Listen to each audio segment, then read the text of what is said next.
Check. Test. 1, 2. Okay. Can everybody hear me okay? All right. Here we go. Let's check. Let's do a technical check here. Let me bring this up. We'll bring this up on the screen for now. Let me get over here. All right. So there we go. We're going to have the rally right there. We'll keep an eye on that. I have loud and clear. Beautiful. I want to hear you in the comments. First of all, make sure if you are, first of all, we're streaming to Rumble, to Facebook, and to YouTube, and on all of those platforms, and X too. On all of those platforms, I don't think X though. I have to check that out.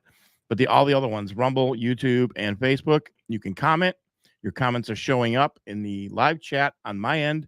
I could bring all of you into the podcast tonight, the live stream watch party. And let me put the classic on. There we go. All right. So, all right. There we go. Nancy says, I love to see you red. Good to see everybody here today. That's awesome. Really cool. Really cool. All right. If you are on just an FYI, hit that like button too. Especially on Rumble, of all places. Very important because Rumble is my premier home for the podcast as well. All right. And look at this comment I'm about to bring up. That is actually me on Rumble. I go by the name of Julian Edward because years ago, when the censorship started, I had to change my name on Facebook, and I changed it to Julian Edward. It was a homage to Julian Assange and Edward Snowden. And so I kept it. And when I created the original Rumble page, that's the name I used because everybody was recognizing by my censorship name. Unfortunately, you can't change your name for some reason on Rumble. I'd have to create a whole new account, and I don't feel like going through that. So it's pretty cool. It's got a neat story behind it. So when you see Julian Edward with my picture, comment ever in the live chat, that is actually me. All right. So let's go back to your comments here. All right. Yes, it was a good name. I remember that name. Yeah, I had to hide for a while. Many of us did. We had to hide with alias names. It was crazy. It's crazy today. So, all right. Mark, welcome, brother. Mark's in the UK. Across the pond there. Excellent. So what we'll do is we'll keep an eye on, we'll interact in the show here. Norway's in the house. Good to see you. I have a friend who's a doctor over there in Oslo. Pretty cool. Yeah. Jeremiah, 40 accounts. Yeah, you're about right. About 40 accounts ago. That's when I had the Julian Edward name. Yes, I'm on YouTube. There you go. You can see by the comments when the symbol comes up. That's the YouTube symbol there, obviously. That is actually, that's a Rumble one. It doesn't show the icon, but that's a Rumble comment right there. Good. And that's a Rumble comment right there as well. You guys that have Rumble accounts too, you could do the same thing as Facebook if you want. You can stay anonymous because I know a lot of you have handles, but you can add a profile pic just like you do on Facebook to your Rumble account. All right. Everybody's coming on over. New York here. Stacy. Stop it, Stacy. I love that. Well, there you go. Stacy, look at that. Stacy is commenting from X. So this is wonderful because I've been waiting to have this set up, and finally it's here. So every platform that I stream to now, Rumble, YouTube, X, and Facebook, you can comment and I can see it and I can bring it up and you can interact. And soon, I was on the phone today with the folks over at Pop Talk, and we are so close. It's just a big hassle, but we are so close over there. And there's big things coming. I'm very excited about that. Let's go right now. It looks like Byron Daniels, if I'm not mistaken. Let's go there. Hold on a second.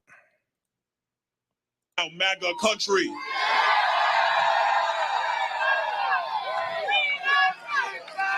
I'll keep it on this size until Trump comes out. Is that okay? You guys see that okay? We can interact as we go.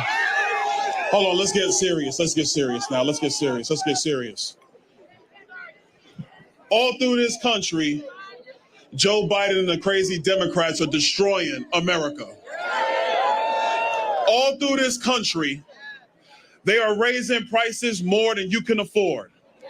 They are limiting our ability to actually make our own energy here in the United States so we can prosper.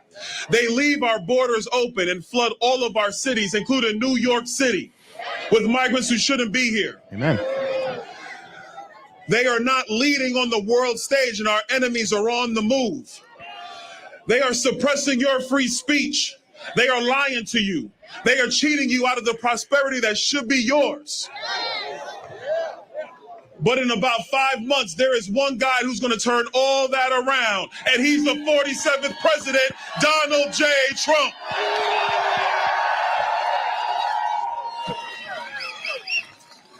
Now,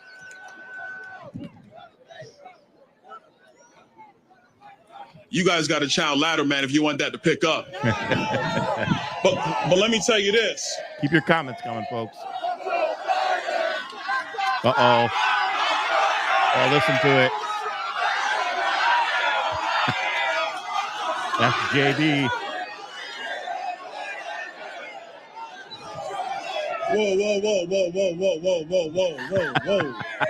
Whoa.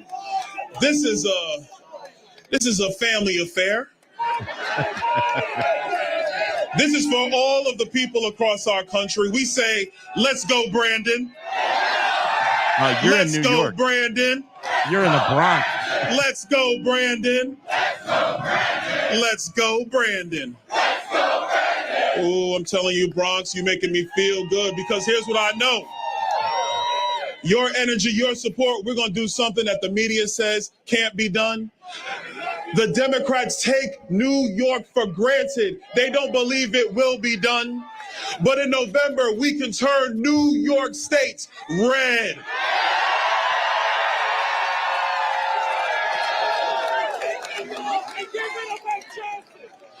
Last thing I'm going to say, and I'm going to lead the stage because there's somebody I know y'all definitely want to hear from. I know you want to hear from him.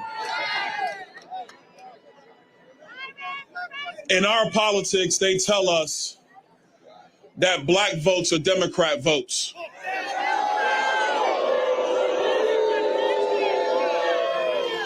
I mean, don't boo me, boo them. They're the ones with the camera, tell them.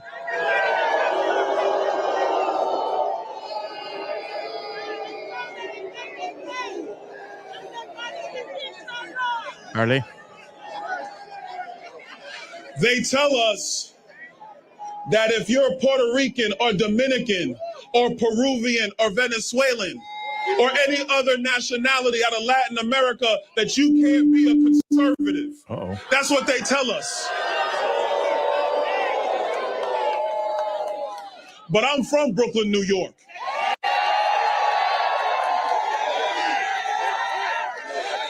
And I know the conservative streak that is in the heart of New Yorkers.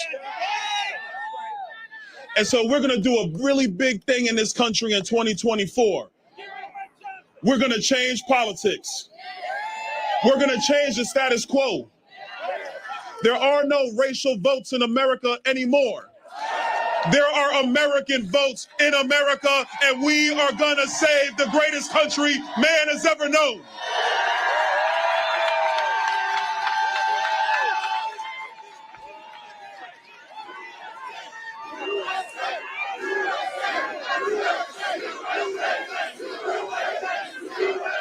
I don't know the size of the crowd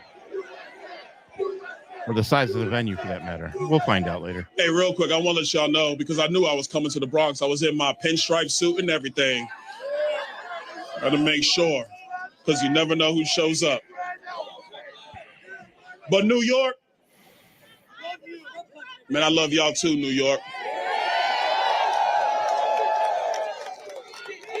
Let's do something amazing. Let's do something spectacular. Let's do something monumental. Let's together make America great again.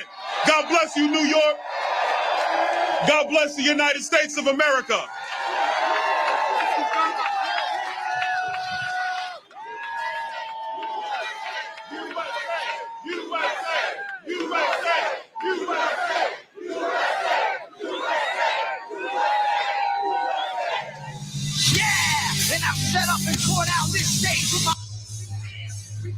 Check.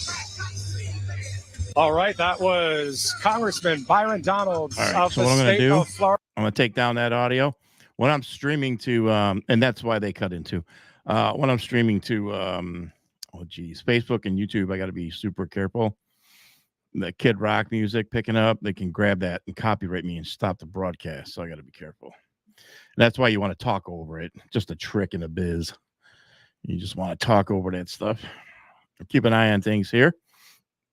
Keep your comments coming. Appreciate everybody who's tuning in. It is an early night for Donald Trump.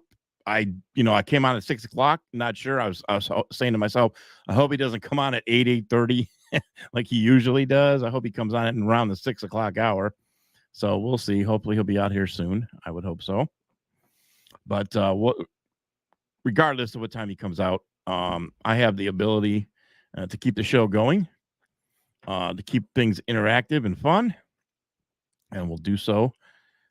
Keep your comments coming for sure. Sounds good. Excellent. Good stuff. Yeah. Glad the rain stopped too. It was coming down in a torrential downpour this morning.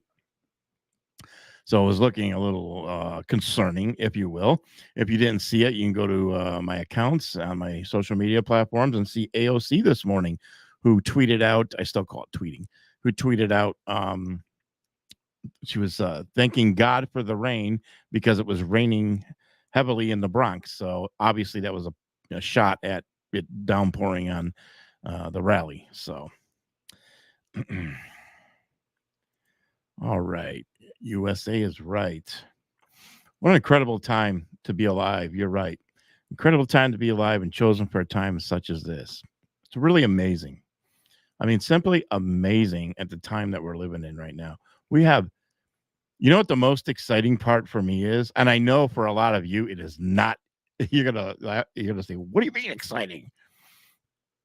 I'm just cut different. Okay. I guess my life experiences have brought me to be excited. I'm excited for the unknown right now. I'm really excited for the unknown, not knowing what's going to happen. Sure, I understand that some probably pretty bad and dark things are going to occur. I get that. I'm not excited about that, but I'm excited about the unknown of what the future holds, the events that are to come.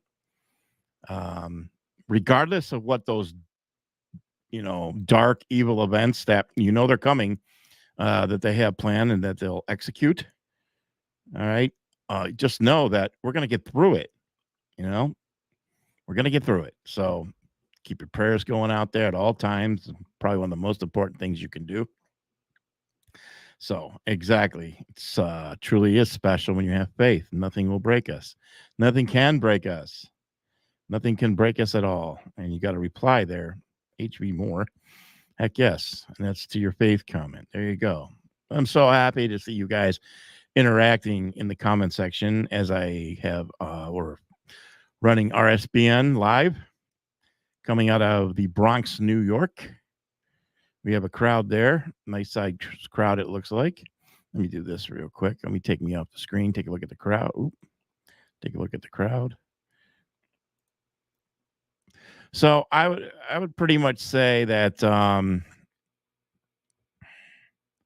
it's probably, I don't know anything about the venue setup that they have a permit for. So I would assume it's probably smaller per se. We're not going to see no 100,000 like we did a couple weeks ago. But at the same time, what's amazing is that this is being held in the Bronx. This is being held in New York. Look, folks, go back just prior. Go back to the election. Go back to 2020. Okay. Early 2020 when all hell broke loose. And look at the hatred for Donald Trump, especially coming out of California or New York. But New York, since we're in New York, we're talking about New York. These people never would be chanting for Trump or say, I'm voting for Trump. You could not tell the world. You had to show them. And by showing them, I am a firm believer in this. I do not believe for a minute that the 2020 election was ever going to be overturned. I never fell into that category. I never posted anything like that because I knew there's no way they're going to overturn it, even though we know that they stole the election. Maybe that'll be rectified in Trump's next presidency for the books, okay? But that's for another time. My point to this whole thing is I'm a firm believer that they had to let them steal it because you can't tell the world. These folks have to experience it. They have to feel it coming to in their livelihoods, to their front doorstep. These folks in New York are experiencing crime, the overflow of illegals, the unbelievable situation where they're, we all are, they're not getting the benefits they deserve. The homeless are being kicked to the curb by illegals are being ushered in. You could never tell them that. They had to show it. You have to show the world. It sucks. They said the ending wouldn't be for everyone. And here we are. And look at what we're witnessing tonight. Donald Trump is about to hopefully flip New York.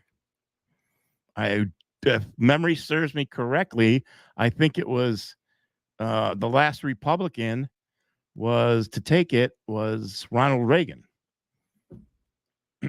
So there you go.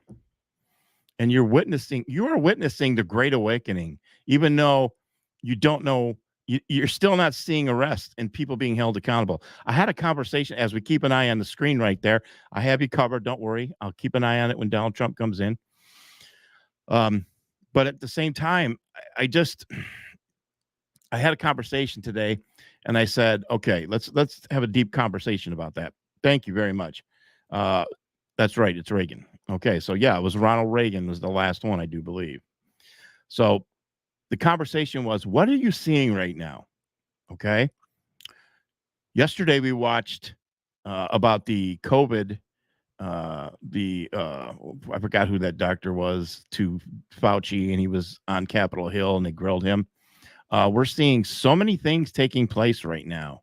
You're seeing the corruption in the court system. Donald Trump's doing that for us, obviously. We're talking about COVID now. We're seeing also, and Fox is 50-50 with me, but kudos to Fox for some stories they ran and the way they're showing the colleges. You've got the college campuses right now, and Israel, okay, they said saving Israel for last. Israel is really exposing, in a way, the colleges because of what is going on. We have to gut every institution from the Department of Justice to the FBI to the Department of Homeland Security to the court system, our judicial system, and even in our college universities, which I think is ground zero. I think the college universities are ground zero because the money that is coming in from outside forces, outside entities that are pouring into these universities, all right, are dictating, because they have the money, now they have the power, are dictating what is being taught in those university classrooms. That's why we have seen a flux of a changeover of professors out with the old and in with the young and new and radical. And you're witnessing it on your television screens and on the internet of these radicals that I've never seen it before. Go all the way back to your 60s or whatever and talk about, or 70s and Vietnam. Go to all those protests. Think about those things. There's a lot of similarities, but nothing as extreme as what we're witnessing right now. And this is what exactly is going on is the takeover of America. This has been put into motion decades ago. Decades ago, it's been put into motion. And here we are. We are at the most critical, exciting time right now because the clock is ticking. We are looking at November 5th. We're going into June here in 10 days. All right. In 10 days, this is my prediction, we have the LGBTQ month of June. All right. Understand when I say something here. This has nothing to do with gay people. Okay. They're using them. This has everything to do with those letters, just like Black Lives Matters. Those letters, it has everything to do with that because that causes division. All right. Let me take a look at the screen. Let me check in real quick. Give me a minute. I'll keep my thought. Okay. So we're playing Village People. So I'll keep an eye on that. And then once President Trump goes live, I will give you a full screen. I'm going to ask you to interact in the comment sections as I will monitor those, and I will bring up your comments as they go along with President Trump tonight. Okay. So throughout this speech, keep your comments coming. All right. This is how we do this. This is how we're going to interact. All right. So they're indoctrinating. They've indoctrinated universities. They've got their claws in everything. The clock is ticking right now. Okay. And yes, I have friends too. I have a couple family members, who are gay, and they say the same thing. They hate it because they put them in a box and they want no part of it. And they've seen how extreme they've become. All right. But it doesn't matter what it is. This is just, they can use anything. All right. Today it happens to be Black Lives Matter, LGBTQ. That's what they're using. All right. And that's what they're doing. They're using you for their agenda. If you think you are in a social justice movement and you're out there making change and a difference in the LGBTQ community or BLM, I have news for you. You are going to get kicked to the curb at the end of the day from these folks who are the elites, the deep state, who are using you. They are using you, and they want nothing to do with you. They're catering and pandering to you right now. They're coddling you because of being the victim and everything else. But at the end of the day, you are just a pawn. You're worse. You're probably in a worse situation than we conservative MAGA people are. We are not the extreme. You're not the extreme either. The extreme is coming from the deep state. They are using you to no end whatsoever. You're all pawns in the game. This is where you need to wake up. You will never, ever make a difference when it comes to those letters. And I don't care what other letters come. Okay, that is not going to make a change when it comes to something that is designed to be radical and extreme and cause division. Americans are done. We will not tolerate it. Let me say something real clear here. All right. If you are gay, when it comes to the LGBTQ movement, I'll break bread with you. I'll break bread with you every day. I have no issue with that whatsoever. When I'm talking about this type of thing, it has nothing to do with you. Now, I may disagree with your choices. Okay. I may disagree with your choices, but it doesn't mean I'm going to treat you bad at all. I'm going to treat you like I treat anybody else. I'll break bread with you, whatever it may be. It's your radical movement that has taken over this country and happens to be in the 21st century of 2024 is the LGBTQ movement. And you're about to witness that come June. Okay, because this is their last go at it before the presidential election. And they are going to use it. The FBI, the State Department, and the Department of Homeland Security has already put out bulletins to be aware of foreign terrorist attacks. So the wording, language is everything. They put foreign terrorist attacks, which means right now on U.S. soil, what an opportunity. You could blame anybody you want. Folks, we're going back to 9/11. Okay, we're going to go back to 9/11 to when a big event happens, and they're going to say, just like when the towers got hit, oh, we know an hour later it was Osama bin Laden. Well, geez, that was pretty good. Something's going to happen on U.S. soil, and within the hour, they're going to come on and they're going to say it was, and give you this foreign name coming probably, my guess, I don't want to say right now. That would be wrong of me, and that would be irresponsible of me, okay? Because I'm not going to put anybody in that category because I watch close what the CIA is doing, obviously. I watched the war in Iraq, in Ukraine and Russia, and I'm watching what Biden is doing right now, and he's playing both sides of the fence when it comes to the Palestinian people, Hamas, and Israel. So, which is a terrible thing for him to do. And which I've been laughing about it every day because he's sinking right now because he doesn't know which way to turn. But something's going to happen on U.S. soil to where they're going to come on TV, just like on September 11th, 2001, and they're going to say so-and-so is responsible for this, and it's going to cause great division. I'm just saying that is my prediction. Now, if it doesn't happen in during Pride Month of June. It's going to still happen. Okay. I don't know if the opportunity will present itself or whatever, but it's still going to happen. What they want to do, they do not have a choice. Here's a couple things to keep in mind, and this is my version and my opinion only, okay? I do not believe that Joe Biden will be the candidate for 2024. I believe it's going to be late August, around that time. And I don't do dates, but I have a reason I'm doing that one. It's just very rare of me. I don't do dates, but I think they're either going to allow him on the first debate, okay, to be thrown under the bus. Hold on a second. Hold on. Time out. States President Donald J.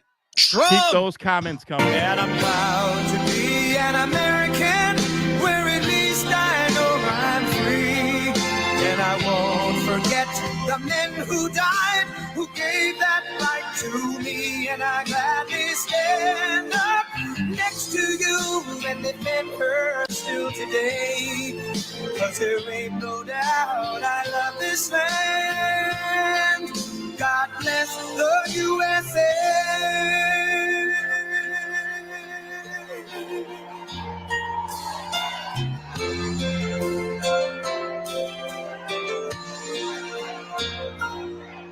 From the lakes of Minnesota to the hills of Tennessee, across the plains of Texas, from sea to shining sea, from Detroit down to Houston and New York to LA, where there's pride in every American heart, and it's time we stand and say that I'm proud to be an American, where at least I know I'm free. And I won't forget the men who died, who gave that right to me. And I gladly stand up next to you and defend her still today.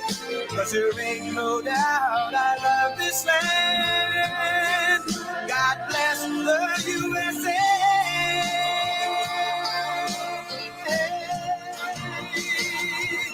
And I'm proud to be an American, where at least I know I'm free. And I won't forget the men who died, who gave that right to me. And I gladly stand up next to you and defend her still today. 'Cause there ain't no doubt I love this land. God bless the USA.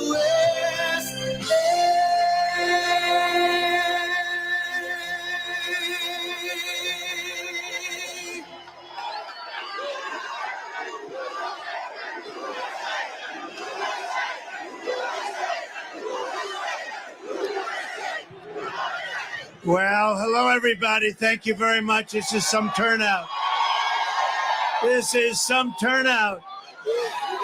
And I want to thank New York's finest. They just brought a lot of additions. So we have people, thousands of people outside that can't even get in, but they'll get in eventually. We appreciate it. New York's finest.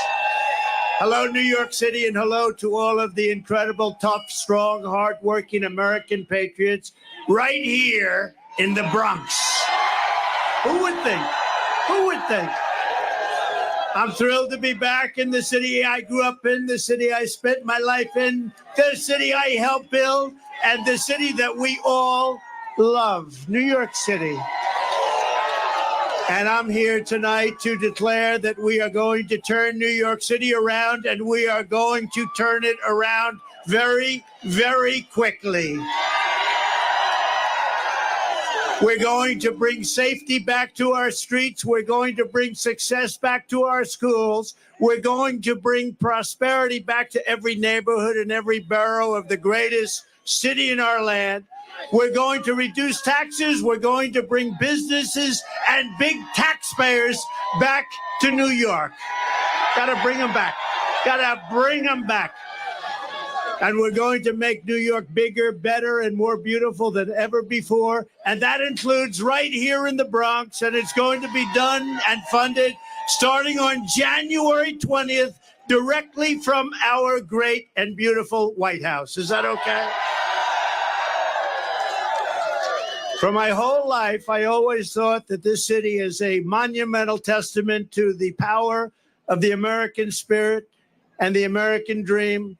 When New York started as a small, rugged Dutch trading post near the tip of Manhattan in 1624, what you see around you is nothing more than wilderness and marsh. But by the muscle and backbone and genius of the people of New York, we built the city into the towering forest of iron, aluminum, concrete, and steel. We made this city and state into the capital of global commerce. We turned our hometown into the bustling center of a confident, glamorous American culture, and we inspired the entire world. We inspired the world. No matter where you went on this planet, everyone knew that when you said, "I'm a New Yorker," it meant you had smarts, you had grit, you had energy, and above all else, you had heart. You had heart. Big, big, beautiful heart. Everybody wanted to be here. New York was where you came to make it big. You want to make it big, you had to be in New York. But sadly, this is now a city in decline. Throughout my life, I've seen New York through good times and bad, through boom times and crime waves, through market crashes and terrorist attacks, but I've never seen it quite like this. We have filthy encampments of drugged out homeless people living in our places that we've spent so much time with children where they used to play. We have lunatics killing innocent bystanders by pushing them onto the railroad tracks for sport. It's a sad thing. Don't worry. It gets positive. Don't worry. It gets so positive. Remember, we're going to win. We're all winners. We're going to win so big. We're going to make it bigger and better than ever before. Remember that. So don't worry. By the time the other 6,000 or 7,000 people get in, it'll be very positive. Our subways are squalid and unsafe. The ceiling tiles are falling down, and they look worse than a third world country. The medians of our highways are crumbling. Our sidewalks are littered with garbage, bottles, and trash. But worst of all, the discarded needles from people that so desperately are in need of help. And we have mobs of migrants fighting our police officers and giving America the middle finger. But we are not going to let this continue. We are not going to abandon our hope and our pride. This city has given us so much, and now it is time that we are going to give it back. Together, we are going to make New York City great again, and simultaneously, we are going to make America great again.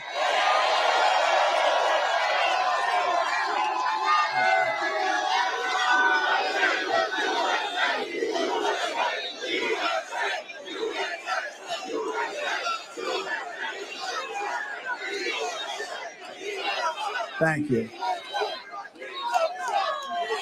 I have come tonight to talk about solving problems. The simple fact is Joe Biden is not getting the job done for the Bronx. He's not getting the job done for New York, and he's not getting the job done for America. He is incompetent, ladies and gentlemen. He is grossly incompetent. I will get the job done as I did for 4 years, and I will get it done fast. And remember this, if a New Yorker can't save this country, no one can. No one can. Get me the snake, please. The snake.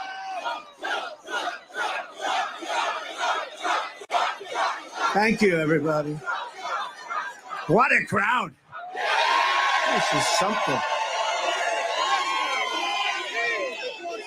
You know, we wanted to keep it small because who knew? This is like a love fest. Love fest. It's a love fest. We love you. Thank you, darling.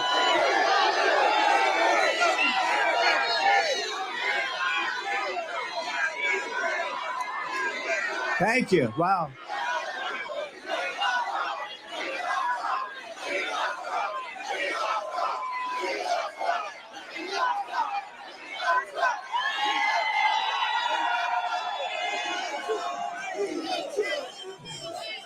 Who said we're not going to win New York? We're going to win New York so much. You know, if we win New York, we win the whole thing. Wouldn't it be nice? Wouldn't it be nice? We take back our country and we'll do a job like nobody's ever done before. And what we did for 4 years was incredible, but we also learned a lot. We're going to get in there very fast with the right people, great people, people that are tested and true. Years ago, there was an ice skating rink, the Wallman Rink in the middle of Central Park. You know that story? That had been under construction for more than 10 years. They couldn't get it open. It was a renovation. They couldn't get it done. Mayor Koch was at his wits' ends. They just couldn't get it finished. They couldn't get it built. They couldn't get it open. People wanted to skate before their children turned old. Almost $20 million was spent over a long period of time. It was an embarrassment to the city. Every day they'd be laying the copper pipe, and every night that same pipe would be stolen. And then they'd start all over again the next day, and it would be stolen. This went on weeks and weeks and months and months. They poured the concrete in small patches in wrong directions and at different heights. And they took their advice from a refrigerator company from Miami, where it's 95 degrees out.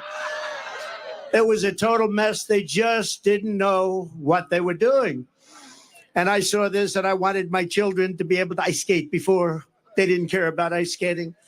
I looked down on the rink, and I said, what is going on? Years and years. So I volunteered, and I took over the project and did a good job.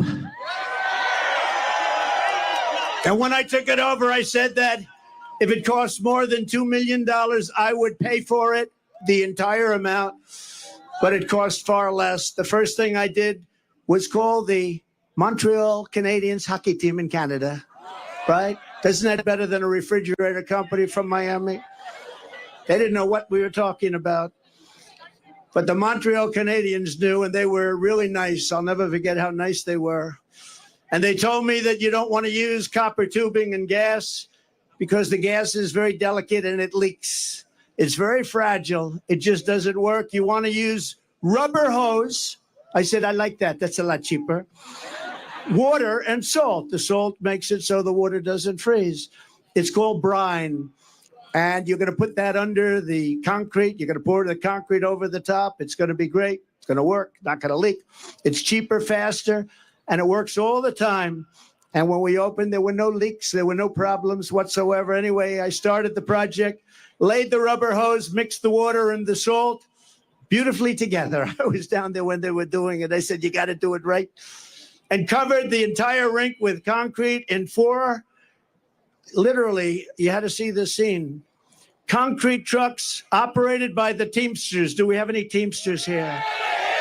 Oh, you got to make sure that O'Brien, he's a good man. He endorses Trump. I think he's going to, actually. But the Teamsters, it stretched all the way. You had trucks stretching all the way from the Wallman Rink, which was, let's say, at 60th Street, all the way back to Harlem. One contiguous pour. It was a day and a half of pouring concrete. One contiguous, a giant surface. As you know, the rink was completed in just 3 months for far less than the $2 million projected. The biggest expense was actually the demolition. That is the demolishing of everything that was built so incorrectly, so badly over a 10-year period. The biggest cost was demolition, taking it all down and starting all over. We opened with a ceremony with all Olympic gold medal winners, including the great Peggy Fleming, Dorothy Hamill, Scott Hamilton, and all of the others. Every one of them was there. It was a beautiful night, beautiful weather. I'll never forget the evening. It was one of the most beautiful. My parents were there. Now they're looking down on us. They say, wow, that's my son. Can you imagine? That's my son. Can you imagine? He's being tried in a court with a crooked judge. Can you believe this? Can you believe it? And highly conflicted judge at that. But everybody was there, and it was really something to behold. It was an incredible experience and one of the great experiences of my life in New York. We opened it. It's been successful and successful ever since. What a great, great experience. It was beautiful. And, you know, a lot of it's common sense. You'd like to say the Republican Party is the party of common sense. You don't go to Miami when you want to make ice. You go to Canada when you want to make ice, right? Or you can go right down the road in the Bronx to Ferry Point, right? Everybody know about Ferry Point. It was another disaster, a development where the city had spent over 29 years, almost $300 million trying to develop it into a luxury golf resort, anything. They'll take anything. They were spending money. You know, trucks were going here, dumping, getting filled up, moving it here, dumping, getting filled up with the same stuff. This went on for years, back and forth, the same stuff. They were feather bedding. They were doing lots of bad things. But really, they didn't know how to get it done. They had no idea how much money they were spending. And when asked how much they spent, they said, we just don't know. That's been going on for years, decades. They were unable to do it. And at the time, the mayor, Michael Bloomberg, said, no, it's all right. It's okay. Now, Michael Bloomberg was the mayor, and he called me. He said, I have to get this done before I finish my term. It was very important to him. He was embarrassed by it. Everybody was embarrassed. It was Mayor Koch. It went through a lot of different mayors. Almost 30 years, remember that. And he said, in all fairness, he said, I want to get this done, and you're the one that can do it. You're the only one that can do it. And I said, and I will do it. I will get it done. And we got it done before he finished his term, which was great. But there were no other bidders to my knowledge. And I took over the project, spending only my money to build it. And I called all of the contractors together. These were tough people. These were tough, hard people. Many of you are probably contractors on that site. Come to that. And I said, look, fellas, you guys have made a fortune on this thing for years and years against the city. It's time we get together and build it. Let's get it built. Let's do it right. And let's get the hell out of here. We owe it to the city. And they worked so hard, the roughest, toughest contractors in New York. They had spirit like you've never seen before. And it was magnificently designed by the great Jack Nicklaus, who told me, I don't want to make any more money. They paid me enough. Everybody get paid a fortune. Jack said, I don't want money. I just want to see it get built for the people of New York. And that's what we did. But everybody, just like Jack, they said very similar things. These guys were rough and tough, and they made a lot of money, but you'd think they'd want to make more, but they didn't. They just wanted to get it built. And in just a little more than a year, so this was going on for 30 years, including, think of it, just a magnificent thing to watch. You had to watch these people working, just the opposite of what took place for the first 29 years. But we had a magnificent world-class golf course that many of you have played now. And it's rated as one of the best public courses in the country. And then a short while later, we built a beautiful clubhouse, one of the prettiest I've seen, built it, completed. The project was absolutely beautiful. It opened to great fanfare and great, great success. And do you want to hear the end result, though? Should I? Should I go off teleprompter and tell you the end result? You think Biden goes off teleprompter? I don't think so.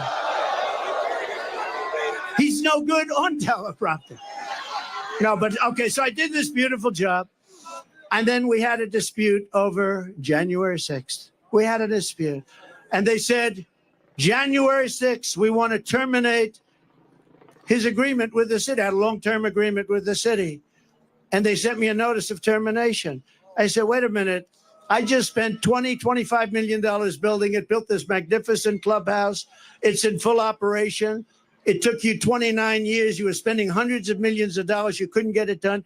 And the neighborhood came to court totally for me. The Bronx neighborhood, it's in the Bronx. It's on the East River in the Bronx. And we went to court. The city sued to break my agreement that they had just made. And I had done such a great job for them. And it was accolades everywhere. Golf Magazine, all of the big magazines were saying, what a great job. They terminated my agreement. And I went to court. And I will tell you, I had a very good experience. We had a Supreme Court justice named Deborah James. And I have to give her credit. I didn't know her. Never met her. Deborah James, a African-American woman who came to my defense. We explained it, and the city explained it. They said, we want to terminate. They had no reason. And we said what we just said. And she looked at them, and she said, in effect, how dare you?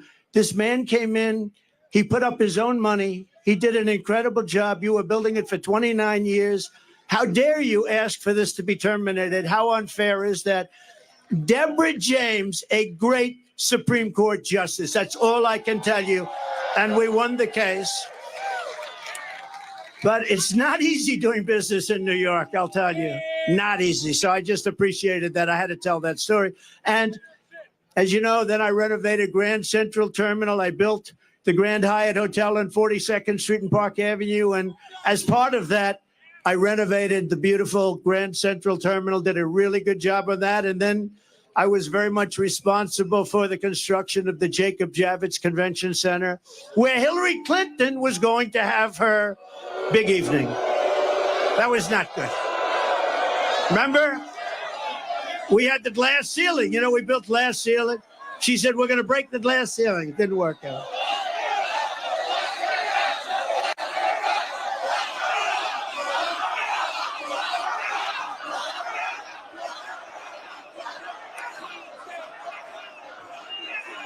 You know, I'll tell you a little secret that I don't think I've ever. I hated the concept. I said we have to get on with our country. We have to win against Russia. We have to win against China, North Korea, all the different countries we're at loggerheads with. But as long as you have a smart president, you're going to win those battles. We're winning all those battles, even with the fake Russia scam, which made it harder. But you hated that. And then you see what they want to do to us, to me, to us. And they come along. And they don't mind because Joe Biden is the worst president in the history of our country, has no sense, doesn't know what he's doing, grossly incompetent, and our country is going to hell, but we're going to turn it around. We're going to turn it around fast. Because above all else, and I say this and I believe this on New York, is you are different. You do know that. You know that when I called for this rally, we said, let's just have a meeting. Don't call it a rally. And so many people showed up. I said, like it or not, this is a rally. This is as far as the eye can see. You have to see the lines outside. They're going for miles. But when we saw it and we saw the love, because I called up this morning, do the people like me or do they hate me? They said, they don't like you, sir. They love you. I said, oh, thank you. So I appreciate it. And I love you, too. But above all else,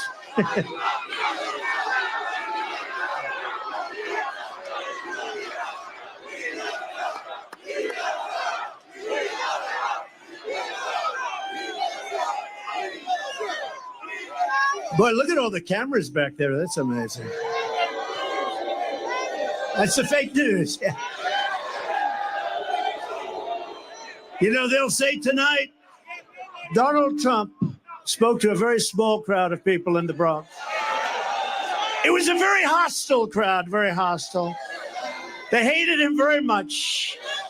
No, sometimes they're okay.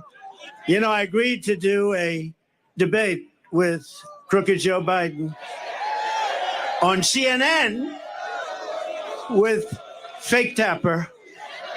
And I think they'll be fair. Does anybody think they'll be fair? I might. No. That's all right. When they said, here's your story, you can have a debate on CNN with Fake Tapper as the primary host. And I said, I'll do it. Because you know what they thought is you'd say CNN and they'd say various people on the show, various anchors, and, you know, headed up by Fake Tapper. And they thought I was going to reject it. I don't want to do it. Then Biden would say, I offered to debate, but he wouldn't do it. So they said, we want to have a debate. I'll take it. Well, we haven't even told you what the debate is all about. Then they said today, we'd like to set up tables so you sit down. I said, I don't want to sit down for a debate. Let's go. At some point, so we're not sitting down. We're going to be standing up for the debate. And here's what you know. If crooked Joe Biden makes it through the debate, which I think he will, They're going to say it was one of the great debate performances in history. One of the greatest debate performances. But there they are. And we're on every network tonight. I don't know what's going on. We're on Fox. We're on all of them. So have a lot of fun, but we're on all of them. So they understood. They understood before anyone how big this would be. And you got to see what's back there coming in. Thank you. Thank you.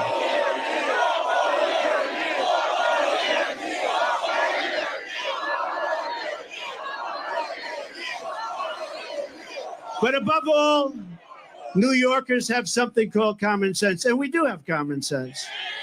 An old-fashioned American common sense is exactly what I intend to bring back to the White House, just like we had for 4 years. You know, we had 4 of the greatest years in the history of our country. We rebuilt the military. We cut taxes.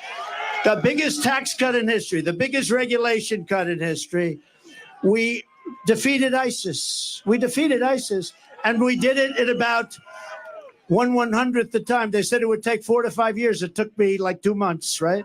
Because we have an incredible military and we're not allowed to show. They had Afghanistan, the worst pullout, the most embarrassing day in the history of our country. It's probably the reason, a piece of it, why Russia went into Ukraine. They said, these people are incompetent. We'll go in.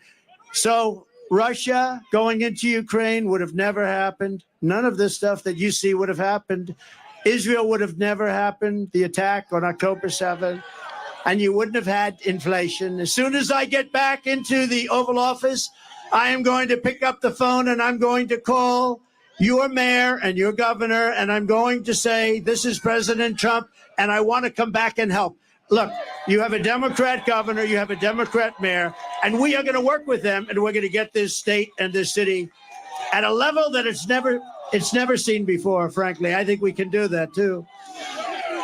We're going to be helping them a lot, much more than anybody would expect. It doesn't matter whether they're Democrats or Republicans, because this is about our city and our country, and it's really about the people. And in this case, the people of New York City, New York State. We're going to make you very, very happy. And Biden can't do it. He doesn't know he's alive. You know, see all the stairs here? Stair, 2 of them behind me, 1 in the middle. When he's finished with his 2.5 minute, you know, do you ever watch a speech? They last for about 1.5 minutes. When he's finished with his speech, he can never find the stairs. He can never find the stairs. And when he does, it's not a pretty picture either. Thank goodness for Secret Service. They come up and they guide him off.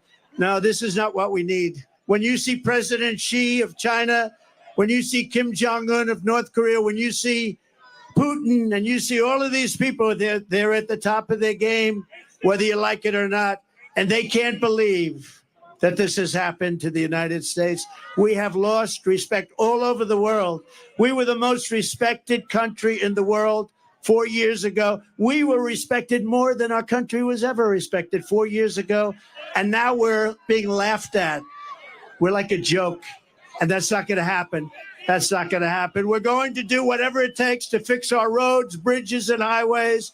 We're going to take back our parks, not just for children, but for everybody. We're going to renovate New York's subway system so it no longer looks like it hasn't been cleaned since 1932, but rather it will be the most beautiful transit system anywhere in the world. I don't know if you know it. It's by far the biggest infrastructure, subway infrastructure in the world. And we're going to make it by far the biggest. And now we're going to make it by far the best. We're going to make it beautiful again. And a lot of it is topical. You know, the expensive work people don't understand because they're not in construction. It's topical work. It's topical. It's built. The expensive, the hard, the labor, the money, the big stuff is done. We're going to make it beautiful. We're going to make it good. And most importantly, we're going to let New York's finest do its job. The transit cops do their job. We're going to make it safe. Most importantly. And importantly for the people that are before me today, we are going to make life in New York affordable again. It's gotten totally out of control. The minute crooked Joe Biden shuffles out the door, I will rapidly rebuild the greatest economy, the history of the world. Look, we had the greatest economy in history. Everybody here, where you have a small business or if you had a job, you were getting more than you ever made. And we had no inflation. We had no 1.4%, considered none, considered better than none, because frankly, none in its own way is a bad thing also. We had a perfect number, 1.4%. It doesn't matter whether you're black or brown or white or whatever the hell color you are. It doesn't matter. We are all Americans, and we're going to pull together as Americans.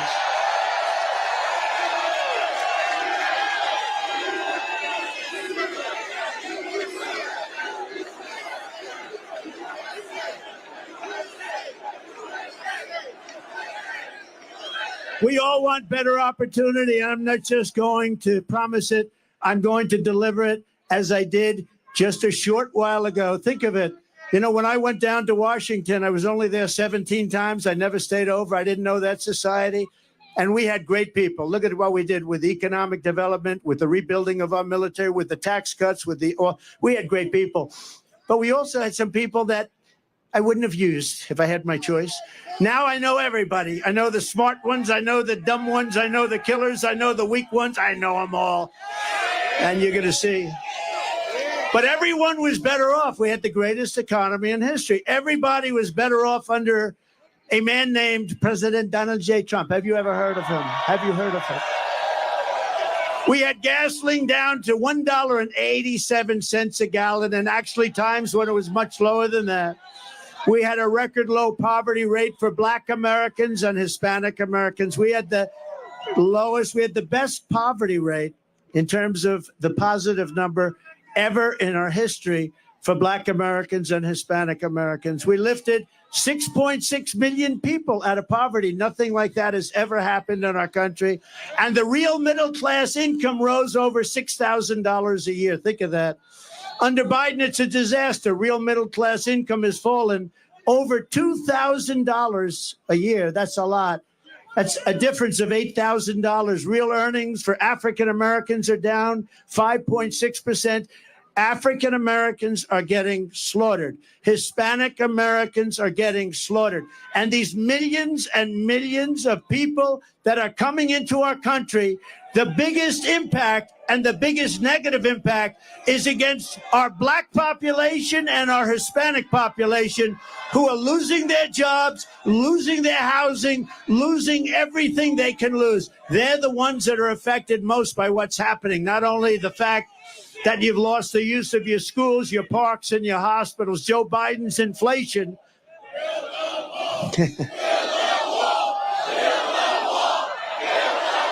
Do they have that? Do they have it?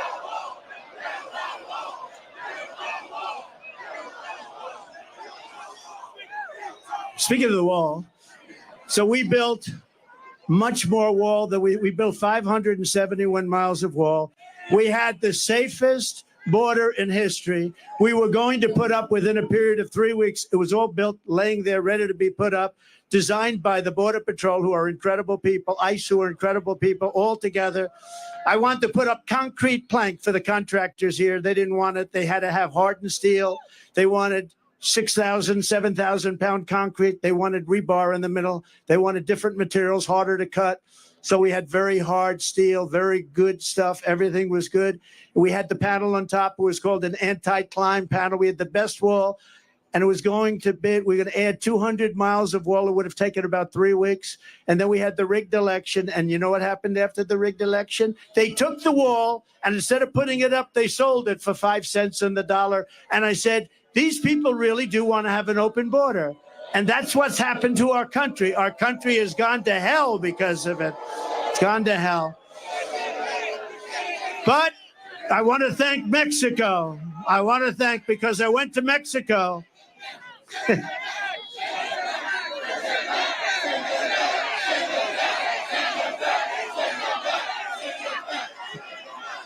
We really have no choice. He said, send them back. There's a chance, send them back. Nobody wants to send anybody back, but you have no choice. This is not sustainable by any country, right? this is not sustainable. But we had Mexico, and we went to Mexico, and I said to the president of Mexico, good man, by the way, a very good guy, happens to be a socialist, but these are minor details. I said to him, Mr. President, we need you to give us 28,000 soldiers to guard the wall. He said, well, how much would you pay for that? I said, nothing. I'm not paying anything. You're sending them in. They're coming in caravans. You have to do it. And he smiled and he laughed. He thought it was funny. He thought it was like, I was kidding. I said, no. They're coming in through Mexico. We need 28,000 soldiers, free of charge. And he said, Donald, I cannot do that. I said, here's what you do. I don't want to embarrass you, so I'm not going to negotiate with you. Send me a negotiator. Give me a top negotiator. I want to see him. And he came to the White House, a very handsome man, dressed in one of the most beautiful suits I've ever seen. In fact, I was going to ask him, who is your tailor? I'd like to buy one of those suits, but I didn't think it was appropriate to start the negotiation that way. And I said, you know that you're going to give us 28,000 soldiers, don't you? No, we are not going to. We will never do that. I said, of course you're going to. 100%. He said, we're not going to. He said, no way. I said, way. You're going to give it. He said, 100%. And you're also going to have a new policy. It's called Remain in Mexico. Nobody can come into our country until they're free. And then you're going to have catch and release into Mexico. We have catch and release into our country. Even if they're criminals, we catch them, we check them, we see they're a criminal, we release them, we say, come back 5 years later, you'll have a court case. Nobody ever comes back. So I said to the State Department, and a wonderful woman, but a bad negotiator, I said to the State Department, give me a top 10 list. Give me a top 10 things. I said to ICE and Border Patrol, give me a top 10. They gave me a top 10 list. And a lot of it had to do with all of the horrible disease that pours through. People that have highly contagious diseases are coming into our country at levels that we've never seen before. So many other things. And they gave me a top 10 list, but they laughed. They said, sir, they'll never do. We've been trying to get this stuff for 25 years. I said, if I were a betting man, I would bet you any amount of money. You'll have it very quickly. So this man comes in. I said, we want a policy, remain in Mexico, Tijuana. Hundreds of probably the fastest growing city in the world for a period of a year. That place was loaded up with people. They weren't allowed into our country. And we had already built a lot of the wall, a tremendous amount, 571 miles. Without that, we couldn't have ever done this. And he said that we're not going to do it, sir. I said, you are going to do it. He said, we're not. I said, here's the story. I'm not going to mess around with you. I have to go. I have a very important meeting, much more important than this. I said, here's the story. You're either going to do it. It's Friday evening. Or on Monday morning at 7 o'clock in the morning, we are going to put a 25% tariff on everything that Mexico sends into our country. And then 1 month later, if you don't do it, we're going to put a 50%. Then we're going to go 75. And because I'm a nice person, we're going to stop at a 100% tariff. And and I had it literally written. I'm saying, should I sign it or not? Am I going to waste the ink or not? Because I'll sign it right now. On Monday morning at 7 o'clock, you're going to pay up to $100 tariff. He said, sure, I'd like to make a phone call. I said, I wonder who you're going to call. Let me guess. You're going to call the president. He comes back 3 minutes later. Sir, it would be our great honor to give you 28,000 soldiers free of charge. It would be our great honor to have a policy of remain in Mexico. Anyway, and we got all 10 things. It took about 10 minutes. It was not. And now the other day, did you see? Mexico said to crooked Joe Biden, we want $20 billion a year just for the privilege of negotiating with you. We want you to pay us. Did you see that? It was a little article. You hardly. There's a slight difference, would you say? He would have never asked that. He would have never asked it. So he said they want 20 billion. 20 billion, not 20 million's a lot. They want 20 with a B, $20 billion a year just for the privilege of negotiating with Mexico. And you would never get the things that they gave up, remain in Mexico. They gave up catch and release in Mexico. They gave up everything. They gave up everything. They did. They did give up the Constitution. Joe Biden, his inflation has cost the average New York household a staggering $24,000. Think of that, because the costs have gone up so much. Bacon has gone. I don't eat bacon anymore. It's too expensive. It's true. It's gone up like 4 times. I said, what's with bacon? But if you look at the Biden price hikes, very much caused the runaway inflation, the likes of which I don't think we've ever seen before, anything like it. And they're costing average New York families $1,000 a month just in the inflationary costs. I call it the Biden inflation tax because it's a tax. On day one, we're going to throw out Bidenomics. They're going to replace it with Maganomics, like your hats, Maganomics.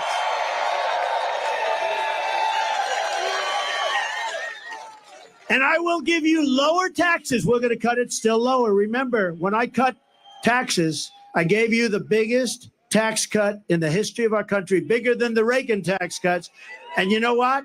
The following year, we reported massive increases in revenue. So with lower taxes, we actually took in more money because it gave incentive for people to work. Lots of reasons.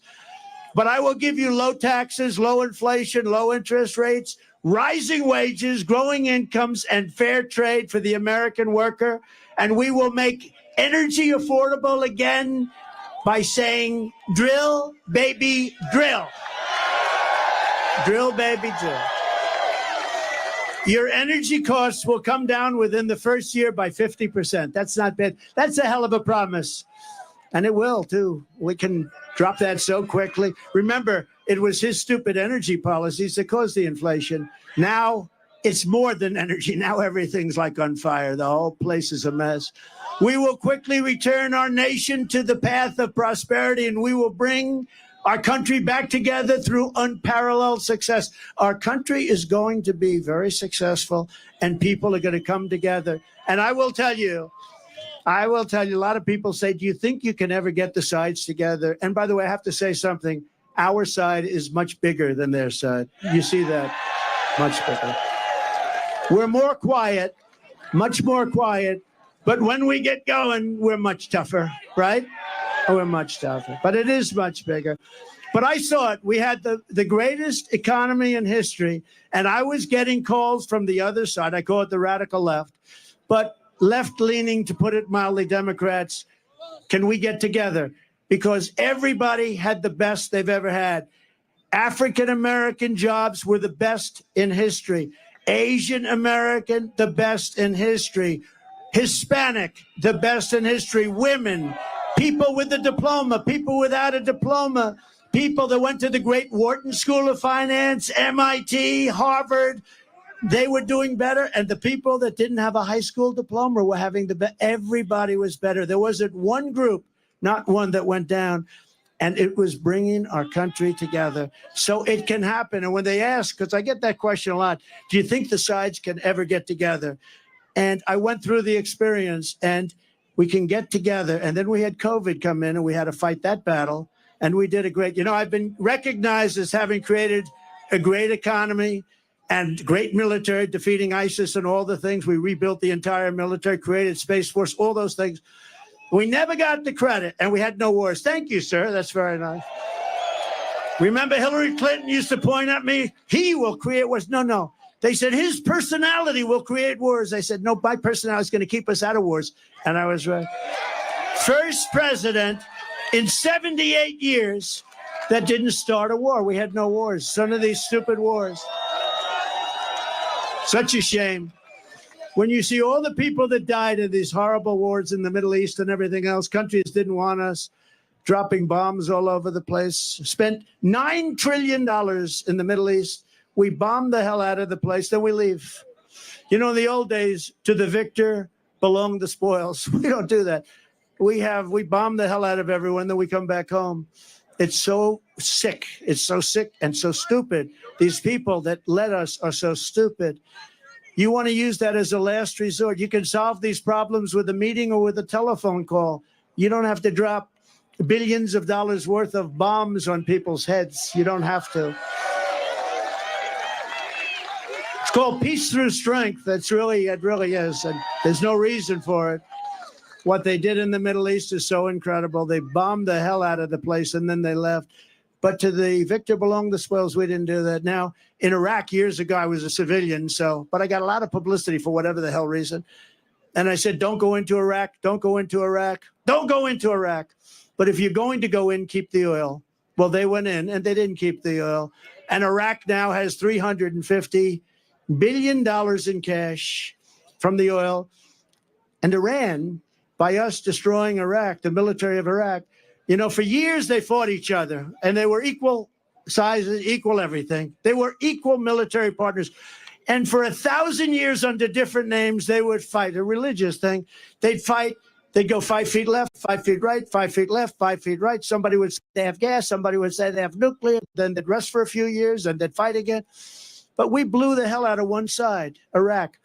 So now Iraq is a subsidiary, essentially, of Iran. Congratulations for the geniuses that got us into that mess. Because Iran essentially controls, and that was the other thing. When I was president, Iran was broke. They had no money. I said to China, if you buy, they bought a lot of oil. I said, if you buy anything, but if you buy oil from Iran, we are going to do something to you. What's that? You're not going to do any business in the United States. He said, well, that's the end of buying oil from Iran. Every country was told that. Iran was broke. They had no money for Hamas. They had no money for Hezbollah. They had no money for anything. Then Biden comes in and he takes the tariff. He takes all of the sanctions off. And they go out. And now Iran has $223 billion. Congratulations. And we're the only ones for 5 hostages. We just paid $6 billion. And for electricity for Iraq, we just paid $10 billion. And think of it, Iraq has billions of dollars that we're paying for their electricity. So we were in a position, there was no terror, there was no threat, there was no nothing. And now Iran has become a big threat again.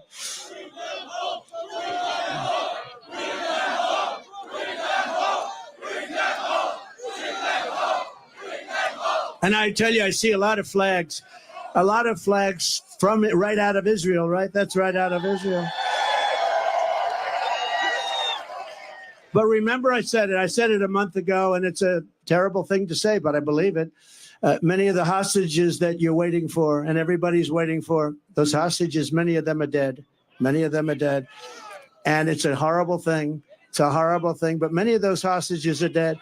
And that's why when you see these negotiations where Hamas is like not getting back, they're saying, man, we could make a good deal, but these people are no longer alive. When I saw the way they were treated, when I saw they were thrown into the cars and how horribly they were treated, there's no way that those hostages, and some will be alive, but many of those hostages are dead. It's a very serious, horrible thing. It would have never happened if the election weren't rigged. It would have never happened if I were your president. They would have never done it. Because we have so many young people here today, I want to talk about, just for a moment, about success. Do you remember I used to give talks on success before politics? Okay, that's enough. We're going to do it. I know you're on our side, but it's enough. We're going to get them home. It's a rough situation. But remember, we used to give talks on success for the learning annex and for others. And I used to do that before politics. And maybe it's one of the reasons I went in.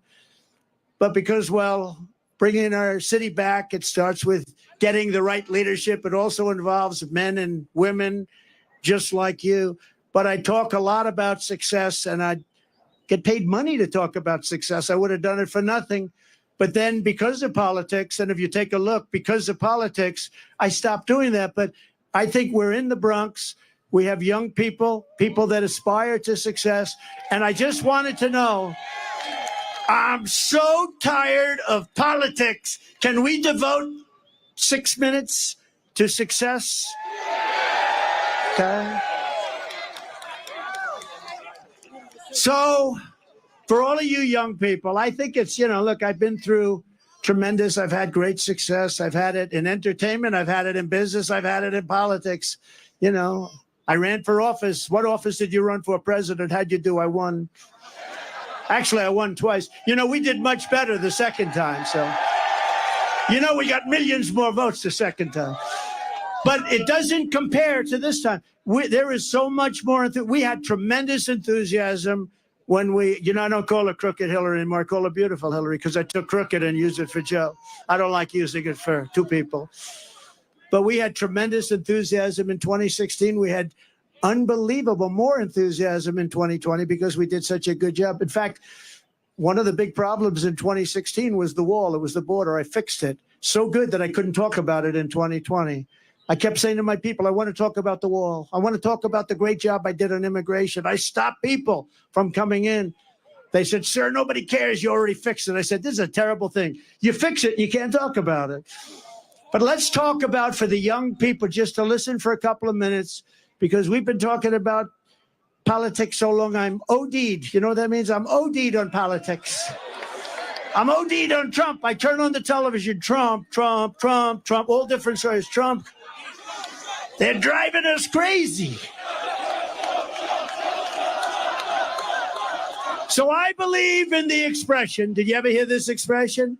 The harder you work, the luckier you get. You know who said that? A great golfer named Gary Player. He was smaller than other golfers, but he worked harder than other golfers. And he ended up with the most career wins of any golfer. He ended up with 9 majors. And, he was small in stature, but big right up here. But he made that say, it was the first time I ever heard about it. He said, it's a funny thing happens. The harder I work, the luckier I get. That was an athlete saying that. Amazing, right? It's the first time I heard it. Probably been said by others, but it's true. I can tell you, if you didn't work really hard, there is very little chance that I would be standing here right now. Another part of success is something I learned from my father. I had a wonderful father, wonderful parents. I'm lucky. You got to be lucky. Got to get great parents. If you're going to spend your life working really hard, you have to love it. You have to pick something that you really enjoy. Sometimes your parents will say, don't do that. But you got to, a little bit, in that case, you got to follow your own way. You got to love it. Ideally, you're going to love something where there's a potential, because there are some things you love, but it's not going to do you so good. So ideally, fall in love with something that's good. Some people go into a business where it's a very hard business. If you can go into a business, that's an easier business and do well. But I see it all the time. Somebody has every ingredient for success, smart, brilliant, everything's good. But they're in a business where you hit your head on the wall. It's a very tough business. Try finding something where it's a great business with a great future, and there are plenty of them out there. My father taught me about construction, but what I really learned from him was that he worked 7 days a week because he really loved to do it. I mean, he would work on Sunday, he'd go to church in the morning, and then he'd go and work. And I know some people that don't believe in working on Sunday. You couldn't keep him away from work, but he loved working, and he was happy. He was married for a long time. That's one thing I'm not going to top him on. He was married. He was married for a long time, decades and decades. I said, Pop, I'm not going to beat you on that one. Never going to beat you. But because his work made him happy, but he was happy when he worked, and he was successful, and he knew what he was doing. He'd build a house on one side of the street. Somebody else would build a house on the other side of the street. And he'd build his house faster, better, cheaper, and he'd sell it for less money. The other guy would build the house for more money, take him longer, couldn't sell it. My father would go buy the house for less money than it cost him to build the first one, and he'd sell it. And, in the old days, a long time ago, his brother was a professor at MIT. My father worked. He was a little younger than my father. My father put him to school. He went to MIT, very brilliant guy, Professor John Trump, the longest serving professor in the history of MIT, 41 years, I believe, Dr. John Trump. My father used to tell me I used to go crazy. Your uncle was always getting degrees. I had to keep building for your uncle to get him through college. He was always up there getting degrees. But he was at MIT for 41 years, a brilliant guy. He used to talk to me about nuclear because he was a nuclear genius, along with a genius about everything else. And he used to say that someday there'll be a time when a small package carried by hand can blow up an entire city. And I said, no way, Uncle John, that's never going to happen, Uncle John. Guess what? He was right a long time ago that he said it. But my father would price a house. And I'd say, how did you price in those days, Dad? He said, pricing was everything. He said, I'd sell a house for $3,999.99. And that one penny made the difference between selling it and not. One penny. If I made it $4,000, I wouldn't sell. But psychologically, $3,999.99. And he sold houses, and guys wouldn't sell them. But he used to tell me that one penny, sounds crazy, but it wasn't crazy. Psychologically, people thought they were buying it for $3,000, not $4,000. It's sort of like getting an 89 on a test in school or a 90. A 90 is an A, and an 89, 1 point, is a B+. Another lesson: when times are tough, sometimes that's when you perform the best. You have to learn that about yourself. You have to learn it about yourself. Are you okay? Are you guys okay? Oh, okay. Take your time. Yeah. Take your time. Doctor, any doctor, please? Doctor in the house. Thank you. Are you okay? You take your time, darling. Yeah.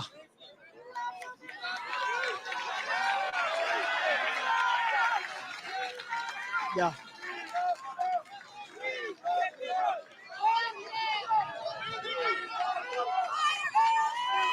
Take your time.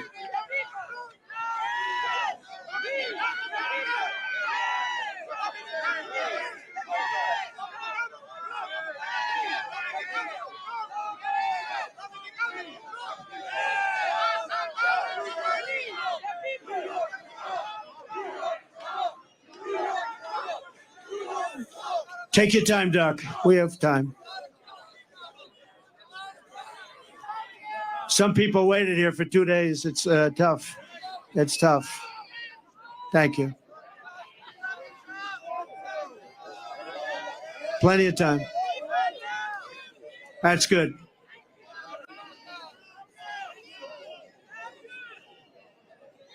Water.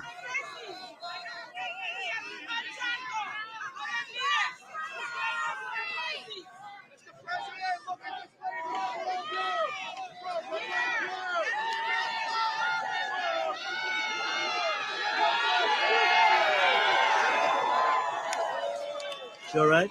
She okay?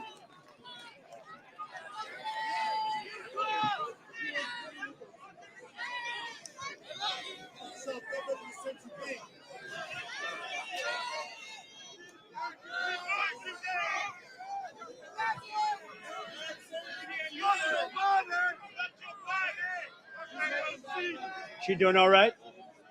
She doing okay? Thank you, sir. Plenty of time.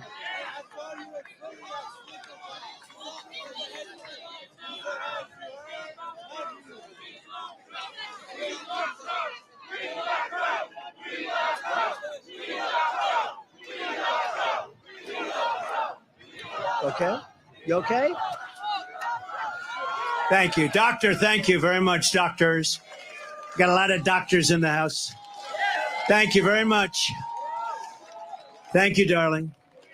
That's great. That's great. Great job.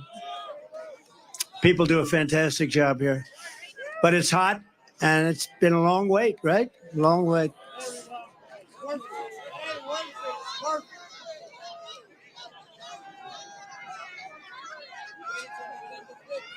Thank you very much, doctor. Appreciate it.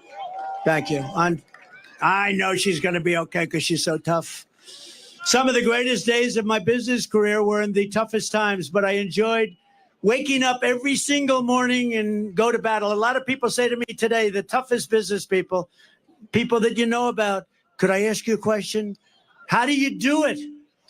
I say, do what? How do you get up in the morning and put your pants on? Where do you put the pants on? I'll explain it to you someday. How do you do it? How do you get up?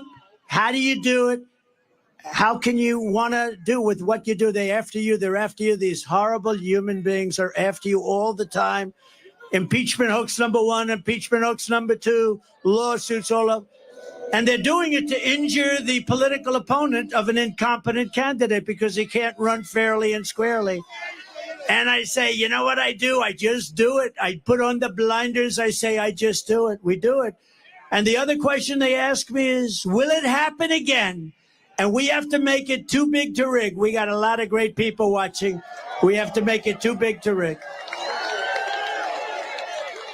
But one of the things you need in success is momentum. You need momentum. You got to have And when you have that momentum going, there's nothing that can stop you. And I tell the story of Bill Levitt. Bill Levitt was a great real estate man, great Levitt towns all over the country. One of the most successful real estate people at a certain age ever. And he built these massive towns that were, there was nothing like him at the time, and very successful. And he was offered a lot of money to sell to a big public company. And he decided to take it. He was a young man. He was in his 40s. And he said, darling, I'm going to take it. Told his wife, I want to take the money. And for 20 years, he went out, he bought a yacht. He lived a beautiful life. He lived in the south of France. But he got bored. And 21, 22 years later, he said, I want to make a comeback. I can't stand this life anymore. I want to make a comeback. And he went to the company that he sold to, a big public company that did very poorly. They had no idea what they were doing. He used to, by the way, he used to pick up every nail, every piece of wood, he used to sell the sawdust, everything. Every penny was a major event. And now you had this big public company. They didn't know what the hell they were doing. So he went back and he made him an offer. They didn't want to sell, and he paid a little more. And he ended up buying it for an okay price. And he was so happy. He said, now I can go back to work. And he went back, and everything he touched turned bad. The market turned on him. The jobs turned on him. He was no longer able to get zoning. He was spending a fortune. He had just purchased it for a lot of money. And he ended up going bankrupt. He was bankrupt. And I was young when I met him. And I was at the party of a very big person, big public company person. And Bill Levitt was there. And I was in the real estate business, so I knew who he was. And you probably indirectly know who. And everybody was shunning him a little bit. Nobody cared about him anymore. But I did. And I went over to him and I say, hi, Mr. Levitt, I'm Donald Trump. I know it. I was doing great. I was sort of like a hot guy. I was hot as a pistol. I think I was hotter than I am now, and I became president, okay? I don't know. I said to somebody, was I hotter before or hotter now? I don't know. Who the hell knows? Who the hell knows? Who the hell cares, right? But he knew who I was. And I went up, I said, so are you okay? And he said, I'm not really okay. I made a mistake that I'll never forget. And he was, by this time, a pretty old guy. And he was sitting in the corner of this magnificent Fifth Avenue apartment where there were 25 very successful people. But I wanted to talk to him. I wanted to find out what happened because he lost everything. Everybody knew it. It's very public. And I said, what happened exactly? What happened? He said, son, I lost my momentum. I had something going that couldn't be stopped. And I should have just stayed. I lost my momentum. And I've never forgotten the term. If you lose your momentum, you got to figure it out. But Bill Levitt lost his momentum and he died penniless. And he was the biggest real estate person on the planet. And I've never forgotten that story. It was a sad story. He was a good man, too. I thought he was a good man, but did an unbelievable job. Today, you have Levitt towns all over the country and pretty amazing. But you have to always keep moving forward. And when it's your time, you have to know it's your time. And I said to myself, in terms of politics, I said, you know what? We did so well in number one. We did even better in number two. I said, we got to do it again because you have to do it. Maybe I'm wrong. And I'm not doing it for myself. I'm doing it to make America great again. You know, if I didn't think we easily won, I would never do this. Because you know what? In many ways, it's easier. You have a winner, you have a loser. It's okay. I won once. It was a big upset, I guess. I don't know why it was an upset. Because I'd go and I'd have 50,000 people at a rally. She'd go and have 200 people. And then they say, why did I win Michigan? Why did I win Pennsylvania? Why did I win all these states that a Republican hadn't won in many years? Why? And by the way, we're up in Pennsylvania. We're up in Michigan. We're up in New Hampshire today.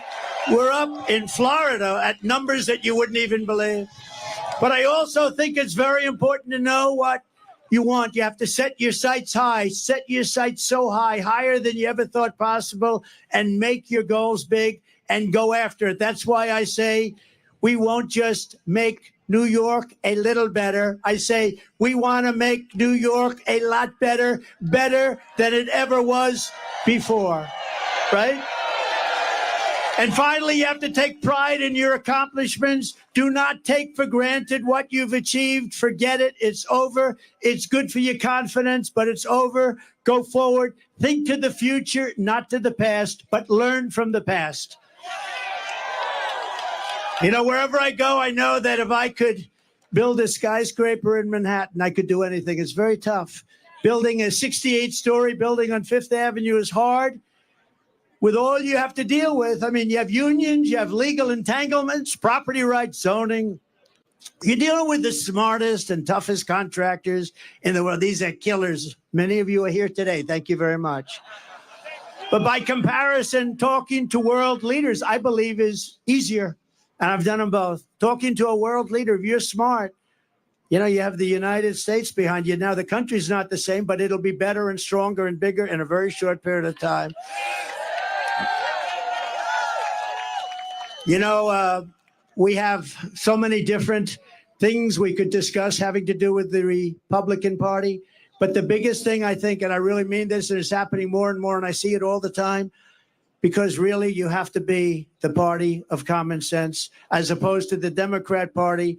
It's a party of failure, extremism, and gross incompetence. And that's what it is. And they're going to destroy our country. But our country has faced down much harder challenges before and come back stronger than ever. That's why I so firmly believe that we can quickly make America a great and glorious nation again. When I take office, we are going to restore public safety and the rule of law in New York City. That starts with stopping the pouring into our country of millions and millions of illegal immigrants, which are causing a new category of violence called the migrant crime. We have a migrant crime happening now. You add that to the crime already. A terrible statistic. Venezuela was a very crime-ridden country. They just announced a month ago, 67, but now they just announced 72% reduction in crime in Venezuela. In Caracas, they took their gang members, they took their drug dealers, they are emptying out their prisons. They're taking everybody that's a problem and they're dumping them into the United States of America. We're like a dumping ground. But many countries are doing that. I would say eventually all countries would be doing that. If I headed up Honduras, if I headed up any one of the countries that are neighboring or not neighboring, and we're not talking about just South America countries. We're talking about countries from Africa. The other day, 22, think of it, 22 people from the Congo. Where do you live? We came from jail. What did you do in jail? We don't want to tell you. They're now living happily. They come from Africa. They come from Asia. They come from all over the world. They come from the Middle East, Yemen. We're bombing Yemen. Here we go with the bombs again. We're bombing Yemen. And people are coming in from Yemen. Large numbers of people are coming in from China. And if you look at these people, did you see them? They are physically fit. They're 19 to 25. Almost everyone is a male. And they look like fighting age. I think they're building an army. They had 29,000 people over the last. I think they're building. They want to get us from within. I think they're building an army. This is not, you know, it's interesting. Did you see them? They all have tents. They all have gas-fired stoves. I mean, this is not like an illegal immigrant. They're building something. They have something in mind. We're going to end all of that stuff. They respected your president. They respected our country. And we're not going to let we are not going to let these people come in and take our city away from us and take our country away from us. It's not going to happen.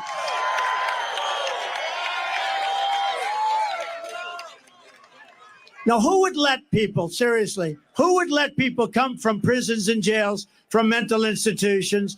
They cannot stay. We will immediately begin the largest criminal deportation operation in our country's history because this situation is sustainable by no country. No country can sustain this.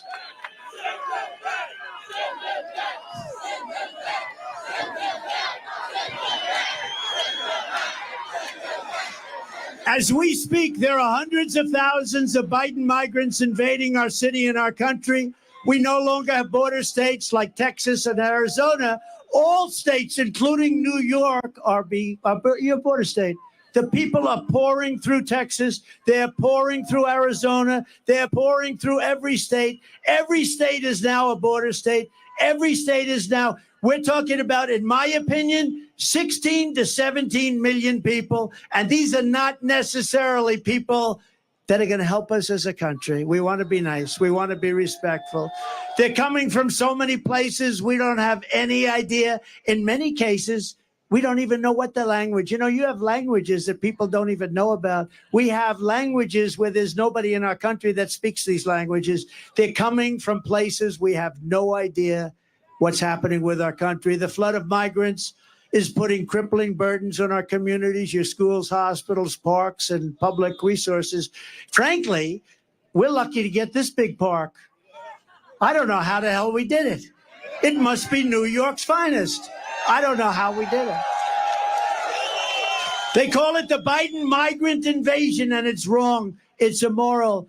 And the vast majority of New Yorkers agree with me that this is unacceptable. It's unacceptable.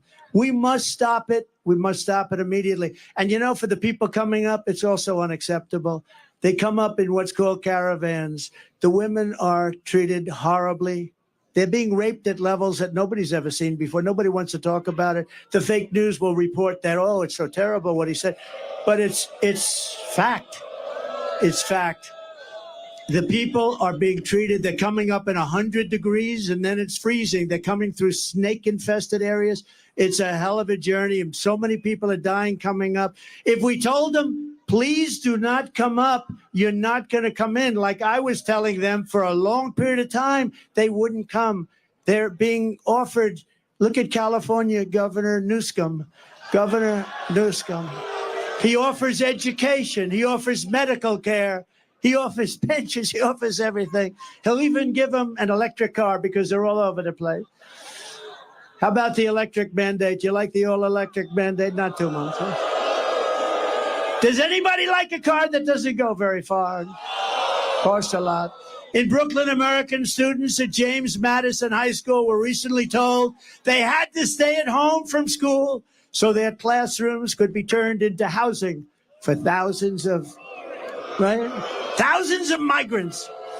Very simply, Joe Biden puts illegal aliens first. I put America first. I put America first.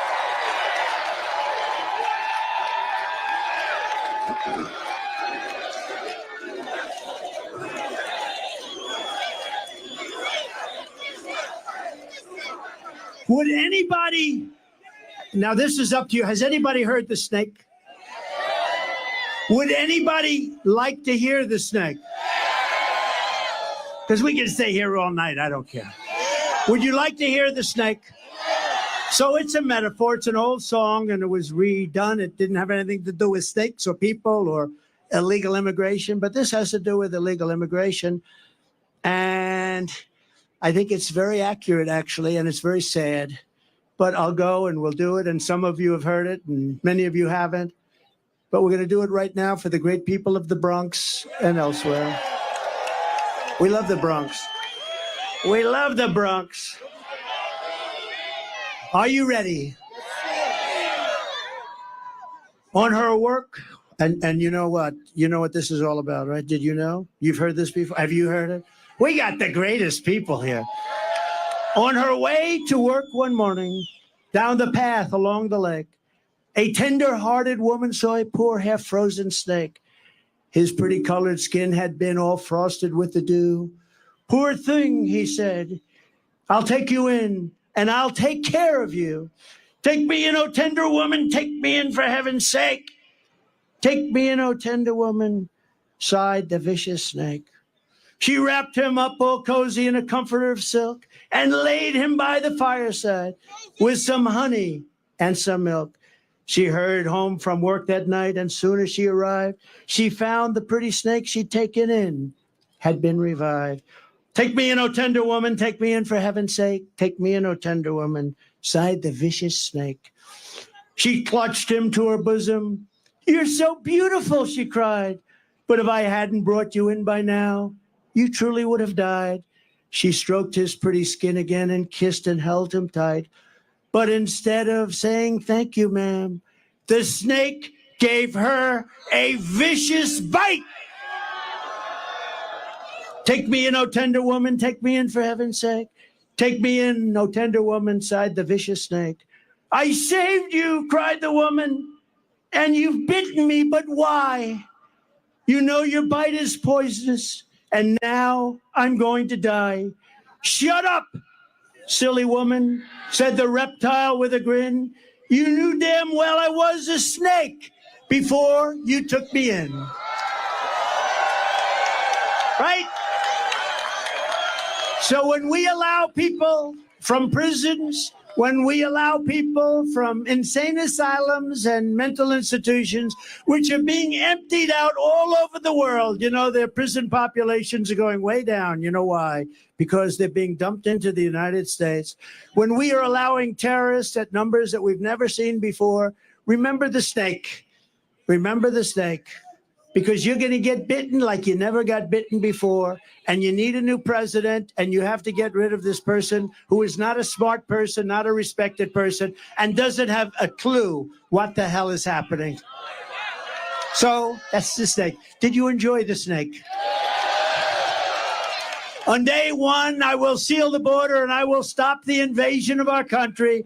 Very sadly, in recent years, we have also seen our city destroyed by bad radical left pro-crime policy that virtually everyone, Republican, Democrat, Independent, everyone, you all know it's a disaster. You know the names of these lunatic policies.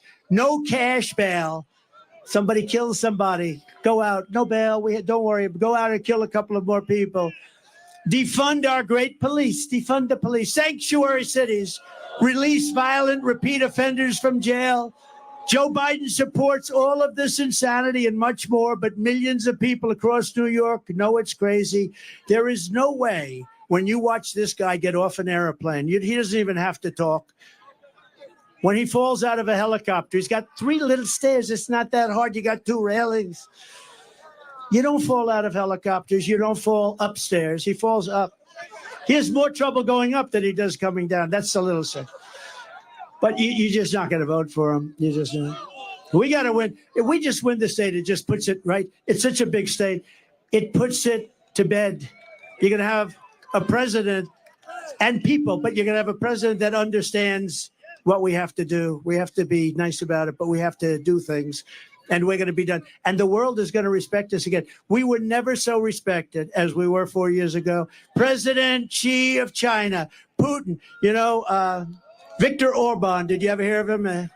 Prime Minister of Hungary, very tough guy, known as a strong man. Oh, they hate it when I talk about him because they say he's a strong man. Trump loves strong men. I don't know. I like weak men, actually. I like weak men. I'd much rather have a weak man than a strong man. But he is a strong man. And they asked him, why is it that the whole world is blowing up? He said, one simple reason: Trump is not president in the United States. He said, you put Trump back as president and the whole world is going to get better, because they were afraid of Trump. They couldn't figure Trump out. Trump was a rather difficult person, but he used the word afraid. I don't use it. I don't use afraid. I use the word respect. They respected your president. They respected the United States of America. And they're going to do it again, and it's going to happen fast. But we have to get this absolute disaster. The worst president in history. He makes Jimmy Carter look like he had a brilliant administration. It's the only thing. The only happy person about Joe Biden is Jimmy Carter, because Jimmy looks brilliant by comparison. I also want to thank New York's finest. I grew up with them. I know them. I love them. I love our firemen. I love our teachers. These are incredible people, and we have to bring the word respect and honor back to them, right where it belongs. A few weeks ago, I visited with a grieving family, New York police officer Jonathan Diller. What a beautiful family. He was a beautiful person. He was 31 years old, gunned down during a traffic stop by a vicious thug. And just horrible, leaving his beautiful young wife behind, a son, Ryan, behind, 1-year-old son. And it was the saddest day. It was a horrible thing. Opened the door and just started shooting him. The criminal charge was savagely murdering Officer Dillon, was previously arrested by the NYPD 21 times. And he was allowed to go out because of the political things they do here. I'm the only one they want to keep. If I ever said, I want no bail, they'd say, you got to pay a fortune. If I ever say, oh, no cash bail, that sounds good. That sounds good. No, it doesn't apply to Trump. I'm the only one it doesn't apply to, probably. And the accomplice driving the car had been arrested 14 times and was actually a far more violent person. And his nickname was Killer. They called him Killer. These dangerous and violent repeat offenders should never have been on our streets. Jonathan should be alive today, but they were released again and again and again. I will not sit by and accept this reckless insanity when I am in the White House. I will stand up to the Marxist DAs and Soros prosecutors, and we will tell them no more. We're not going to stand for it. We will not let them destroy our communities. We will not let them destroy our country. There's a 53% increase in felony assaults on your subways. 53%. That's in a short period of time. Since 2019, murders are up more than 20%. Shootings are up more than 30%. I'm going to indemnify all police officers and law enforcement officials throughout the United States to protect them from being destroyed by the radical left for taking strong actions on crime. And remember, Black, Hispanic, Asian people need this protection and safety more than anyone else. Don't ever forget it. And after years of talk by the radical left Democrats, we are going to give them the protection they need, and we're going to protect our police. We're going to make sure they do a great job. They can do it very quickly. They know who the bad guys are. They know everything about them. They know their name. They know their middle initial. We're going to insist that if a violent criminal murders a police officer, they receive the death penalty. It's going to be quick. And I also want to work with your mayor and your governor, happen to be Democrats, to clean up the homeless encampments so that you can once again enjoy your parks and your public spaces. Right now, you don't have public spaces. They're occupied by migrants in tents. Pleasures as simple as a walk in the park or watching your children again play in a Little League game will come roaring back, and they're going to come back very quickly. Your lifestyle and the American dream will be with you once again, and we're going to bring it back, the American dream. You don't have an American dream right now. You will be proud, and your children and your country will be even prouder of you. Years ago, people with severe mental illness were in mental institutions, and then a certain governor, I won't mention the name because at this point, what difference? They dumped all of them into the streets because they said those institutions were too expensive to run. So now they live on our streets, and that's what we have. This is no good for anybody. It's bad for the people who need help, and it's bad for the people of our city, and it's a horrible, horrible way to live. I want to work in partnership with your local leaders, Democrats, pretty much all, and move the severely mentally ill off your streets and back into a place where they can get help and the help that they desperately need. I want to recognize, by the way, a few very special people. You have some really great people here, and I'm sorry I can't mention all. We have congressmen all over the place, but I just can't mention you today. You're never going to speak to me, but would anybody like to hear these congressmen's names on it? But I do have to mention a few people. We're truly honored to be joined by a man who is a Democrat and a former member of the New York City Council, and he's been a friend of mine, and he helped me very much with the Ferry Point project and getting it working and did a really good job. Ruben Diaz Sr. Come on up, Ruben. Good.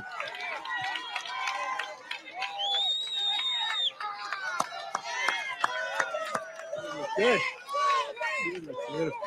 Please.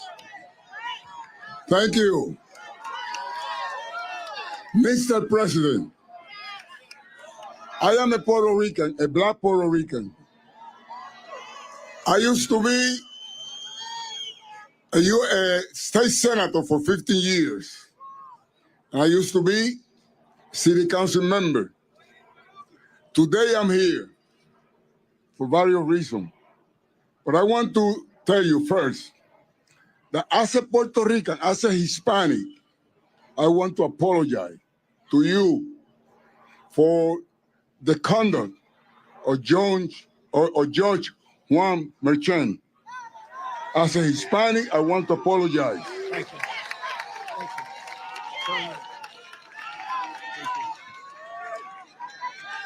He's been used.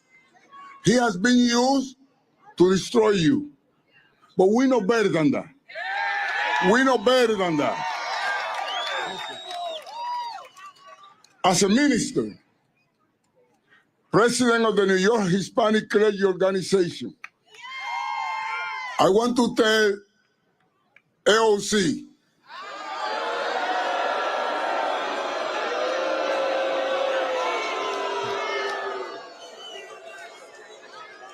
this morning, she intended to become a prophet.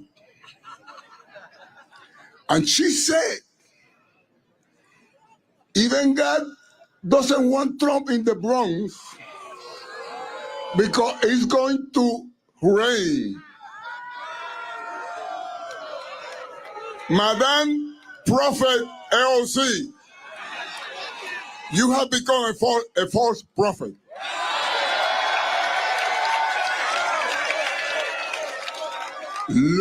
Look at what a beautiful day. That means that not only you guys want Trump in the Bronx, because if we're gonna measure that for the weather, then I would say humbly that even God wants you in the Bronx.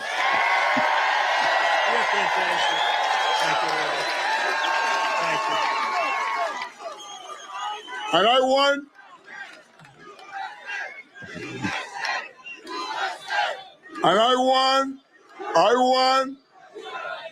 to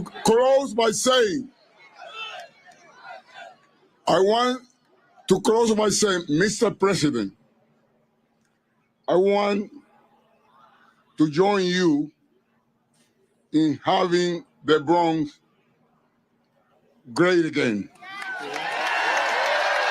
Please accept this Democrat, this black Puerto Rican with a kinky hair and a broken English.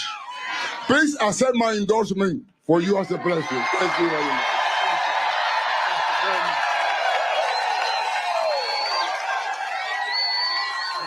That's a beautiful job. Thank you.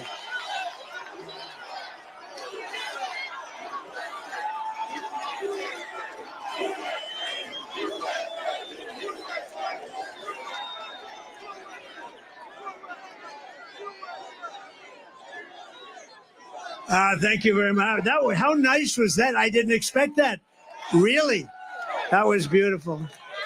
You know, it's always dangerous to do that. You never know what's going to come out. Maybe he'll change his mind coming up, but he doesn't change his mind. That man is a winner. He's a winner and a great man. Thank you very much, Ruben.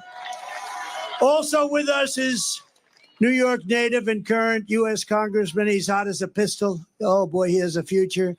And he's a great friend of mine, Byron Donalds. Come up, please, Byron.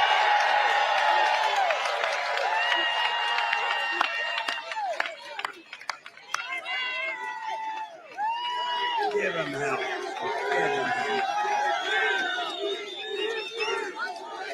Oh, wow. Mr. President, there's more of them here now than when I was up about an hour and a half ago. If there's one thing we know, is that this man was one of the best presidents this country has ever had.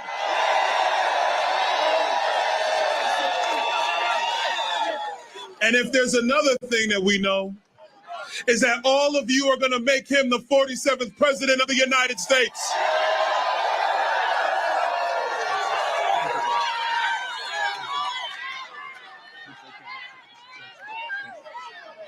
Thank you, Byron. Great. What a good future. Here as well is rapper Chef G. Does everybody know Chef? Where is Chef G? Where is he? Come on up, fellas. Rapper Sleepy Hollow. Come on up here, fellas. How are you, man? Hey. Oh, I like that. I want to get that done. President Trump. Oh, man. One thing I want to say. One thing I want to say, they always gonna whisper your accomplishments and shout your failures. Trump gonna shout the wins for all of us.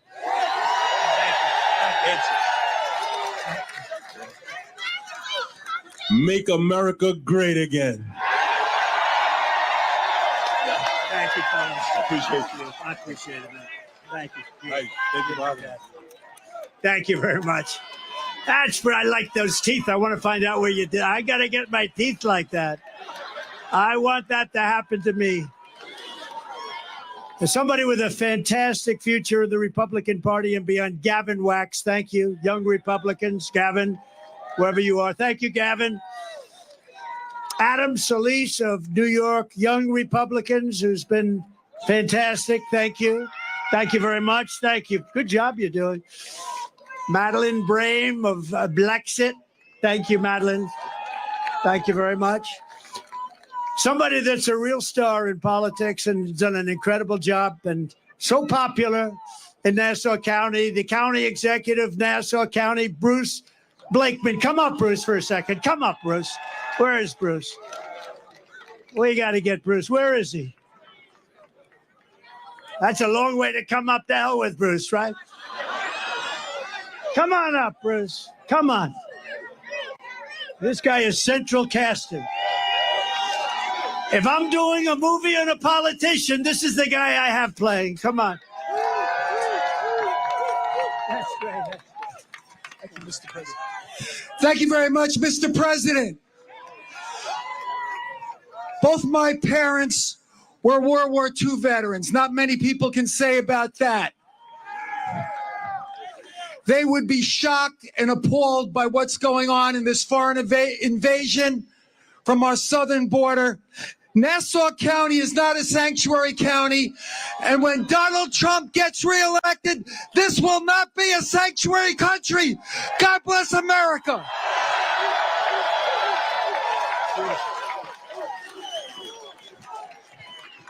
Good man. Good man.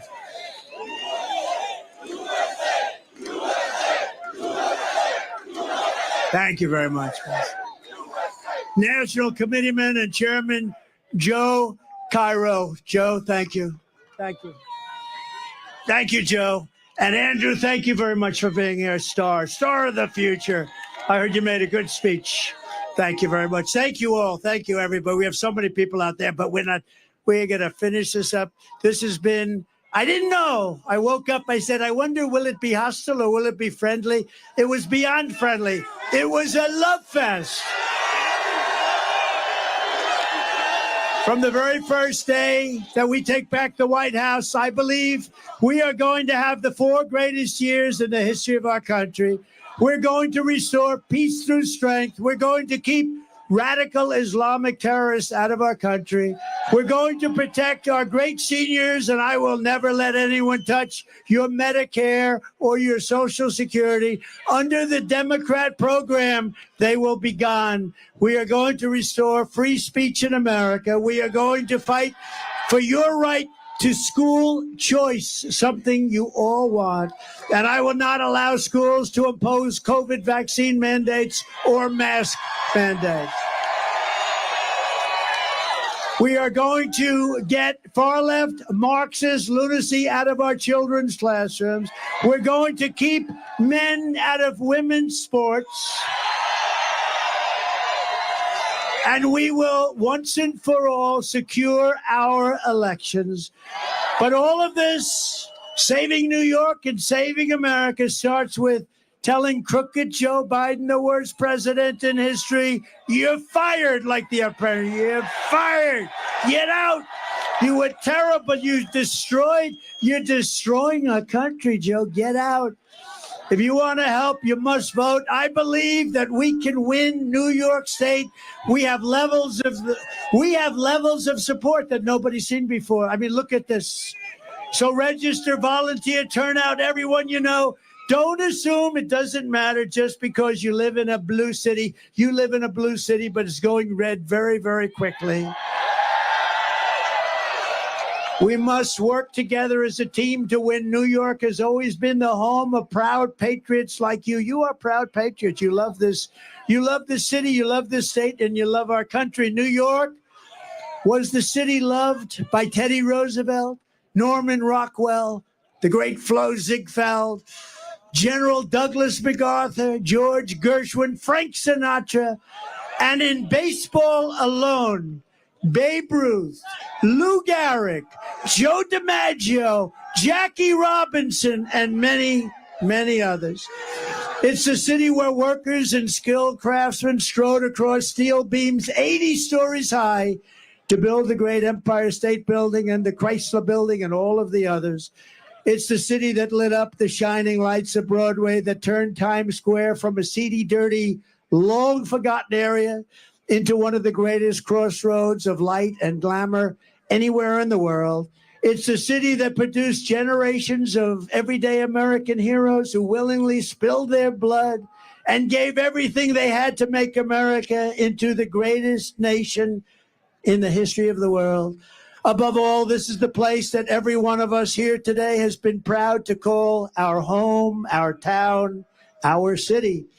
And we are the ones who are going to make our city great again.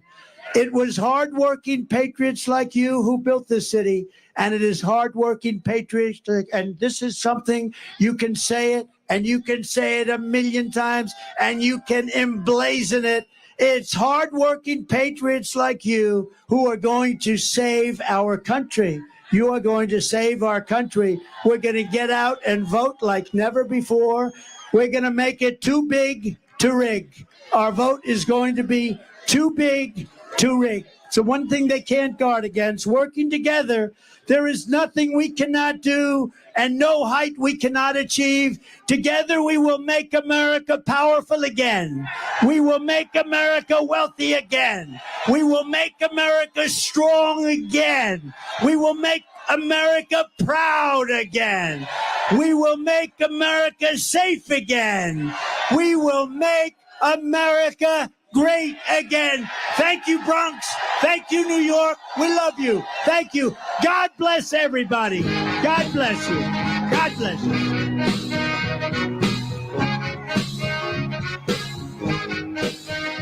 Don't you ever be sad. Lean on me and hide the bad. When the day comes and you are down, and I'm in trouble, and I got to drown. Just hold on. I'm coming. Hold on. I'm coming. I'm on my way. No trouble. If you get home, yeah, I will be your brother. Don't have to worry. Oops, sorry. Come on. Don't need to stop, baby. Because I'm here. Just hold on. I'm coming. Sorry about that, folks. Hold on. I'm coming. Hold on. I'm coming. Hold on. Okay, so it looks like I'm coming. Look here. we're waiting for him to dance.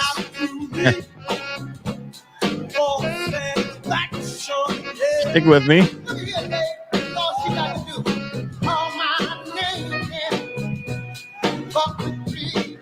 I'm going to stay right here for just a minute before I get underway.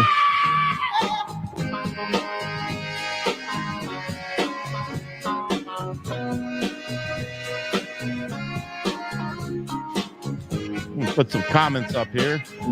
Stick with me, like I said. I got a video to show you guys. Hold on.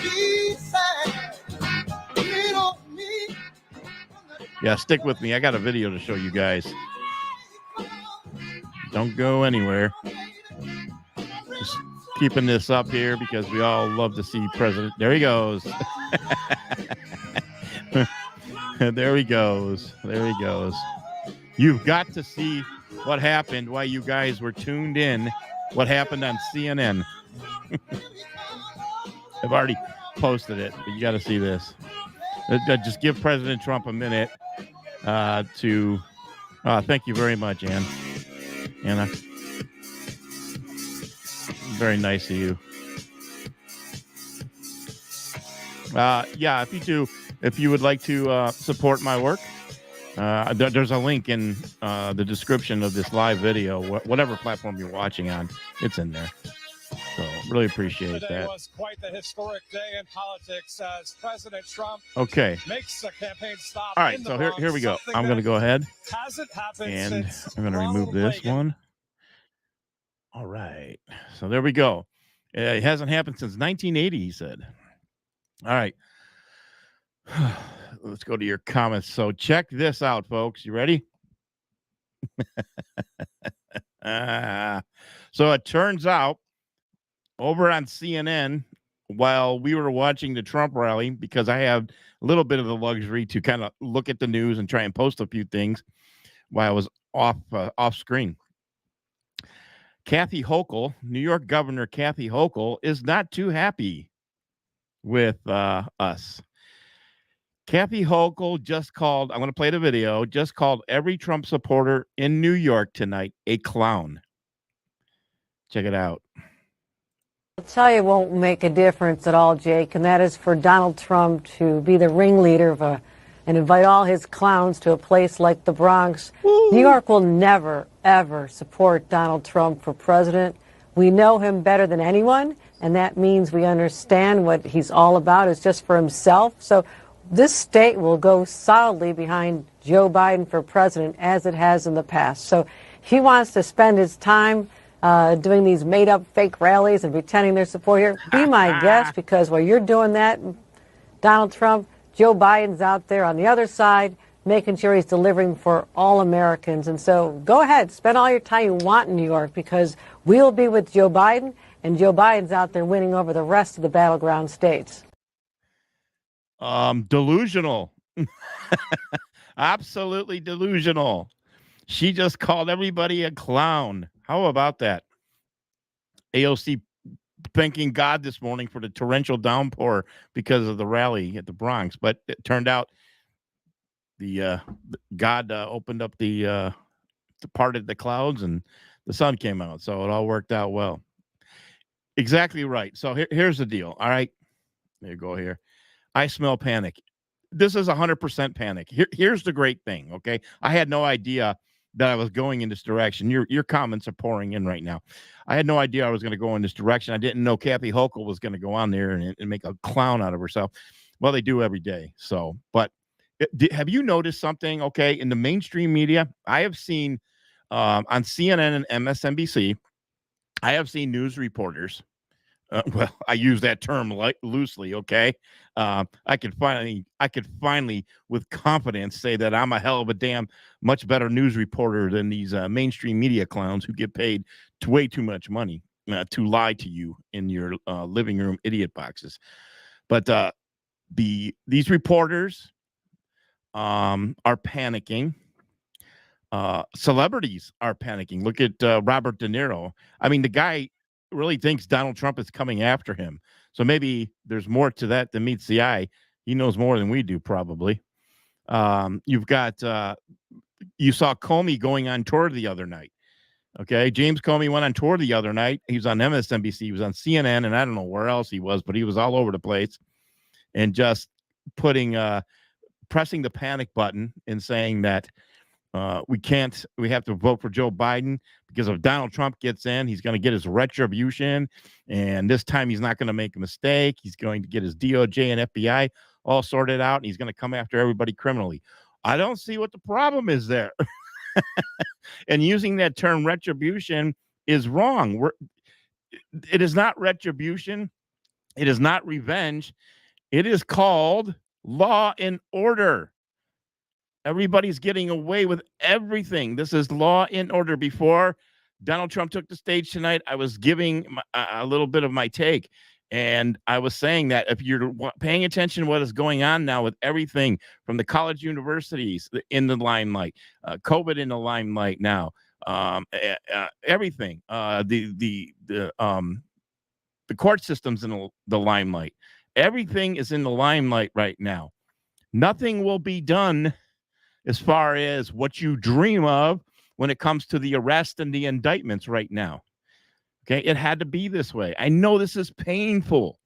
Even what right now with Jim Jordan and all those guys on the Hill and everything that's going on, and we're sick and tired of it. I get it. I am completely sick and tired of it. I have a little hope left that they're getting everything in order right now. And they're moving forward with all these hearings on the Hill, investigations, and putting all the pieces together. Because when Donald Trump walks in, then I believe in all of my heart, once he takes care of the DOJ and the FBI and all these departments, and he puts a Kash Patel in there, possibly as an AG, okay, who is he going to put in charge as the director of the FBI? And of course, my big one personally, this one's for me. I can't wait. I don't know who his Secretary of State will be, but as far as he needs to get rid of Lloyd Austin. I want to see who replaces Lloyd Austin. That's a big deal right there. But yeah, it's not about retribution. It's about law and order. Okay. We have gotten to a point right now where, look at, he's in New York City in the Bronx, New York tonight. All right. He is in New York. People are showing up. And then you have people like I just played, Kathy Hochul, during this event, while we were watching this, come on here and call us clowns. They are all over mainstream media right now on the left propaganda side, of course, which is CNN, MSNBC, and all those. And they have run out of ammunition. Okay. They have run completely out of ammunition. And now they're in panic mode. This is really it finally. Folks, the clock is ticking. All right. We are very, very close. That is why something on a grand scale is near. Okay. You need to be mentally and spiritually prepared for whatever it is. And for whatever does come our way. All right. We can handle it. And we will not jump to conclusion and be like during 9/11, where they hijacked our emotions. They hijacked my emotions on 9/11. I'll admit it. Okay, I was all there with everybody. USA, let's get Osama bin Laden. Everybody was signing up for the military. And now all these years later, we know that, oh my gosh, we were duped. And this is why you have Edward Snowden living in Russia right now for blowing the whistle because of things like the Patriot Act. And then you got your Department of Homeland Security. Everything was weaponized, and they wanted to go ahead and spy and use it for law and law enforcement. And then the RICO Act and all that stuff. But here, at the end of the day, as time has passed, they're using it against us. They're spying on Americans. And now we're less than 6 months away. We could see the big picture. You guys who are following me tonight, who are in the comments section, or whether you're whatever platform you are watching me on, all of you, I would think that the majority of you are completely awake. All right. This is why you're here. Maybe some of you are on different levels. I get that, but you are awake. Okay. So you can see what is coming. I'm sure a lot of you right now, your discernment has, what's the word? Grown, has progressed. You've allowed yourself to get out of the way and allow God to show you the way in this terrible time that we're going through. And your discernment is greater. I can't even put it into words about my own discernment right now. All I know is that as far as my spiritual walk, and I'm not going to get into this religious show tonight, but all I'm saying is that I see things very clearly, not just, okay, I'm awake to certain conspiracy theories, which are true, or like I'm talking about 9/11 tonight. I'm talking about God has opened up my eyes to where all I have to do is listen to my inner self. And I just know I'm telling the truth. And I know he's showing me the truth, and I can report the truth. And this is what I'm doing on all of my platforms right now. And like I said the other night, my posts are not just coming from Bruce. All right. I really have a spiritual walk in my life. So here we are. This is the Great Awakening. I'm telling you right now, enjoy the daylights out of this, because I don't know, we'll all be dead and gone before the human race experiences something like this again. We are living in a time to where they can actually, at the end, when this is all said and done, they probably can make another book in the Holy Bible. This is how this is going, and we're headed in that direction right now. So whatever it is to come, like I said, I don't think Joe Biden in the 2024 election, he will not be in there. Now, if he is, I have another thought to why, all right, and what they'll do. Here it is, okay? I'm going to lay it out for you, okay? What they're going to do is they're going to go ahead, have some sort of a crazy attack on U.S. soil, okay? Have some attack on U.S. soil, and they're going to make Joe Biden the Rudy Giuliani of 9/11. Remember Rudy during 9/11? I mean, that man was he was the man. He was it. I mean, he held it together. He did a great job. America was behind Rudy. That's what they're going to try to do. It's one of my two guesses here. My opinions is that something will happen. They'll try to do that. The only problem with that is I don't think Joe Biden can survive another 4-year term. So what is the deep state thinking? Biden's out, and that means Kamala Harris would have to come in. Okay, so that doesn't make sense to me. They know she's probably worse than him to a certain extent. All right. So again, I don't think Joe Biden is going to run. I think you'll know, here's when you'll know the first debate, how he does. If they allow him to drown, that is going to be their MO. They're going to let him embarrass himself on national TV, which he does every day. And they're going to let him sink, let him drown. And that's where they're going to come and say, we need to replace him. And they're going to turn against him. That is one of the plans. If not, they're going to ride this out, a major attack on U.S. soil, and they're going to try and make him the hero. That's the only way they're going to try and convince the sleeping people still that he's going to get votes. So one or two scenarios there, I really don't know. I don't have, and I try to think sinister, but I don't have an evil, sinister mind like these people do. So I think the rally tonight was very good. It was different. It was different to the point to what was my note? Yes. Somebody said in the comments here, and I started too. I think I started. Somebody said, no, somebody, I don't have it. But somebody said it was, Trump had some life lessons this evening. I love that because I like throwing those in my podcast too. He shared his wisdom with us tonight in a way that he never does on the typical rally. Okay. So I really enjoyed that. I love when Donald Trump goes off script. You can tell when you got to have notes. He's got to read his speech, but he goes off script. Biden can never do that. Okay. For example, okay, I can come on here. I can deliver you a 2-hour show. I have just a few notes over here, bullet points, and I can fill an entire 2-hour show without needing a teleprompter or anything like that. You have the current so-called president of the United States who don't even know up from down or left from right or what day it is. So not only is it highly embarrassing, it's highly concerning. It's highly concerning on as far as being an American citizen patriot.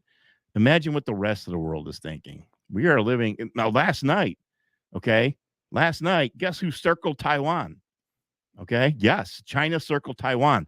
I had a feeling that was coming because last week sanctions were imposed on China from Joe Biden. I said when that happened, I don't think I said it publicly.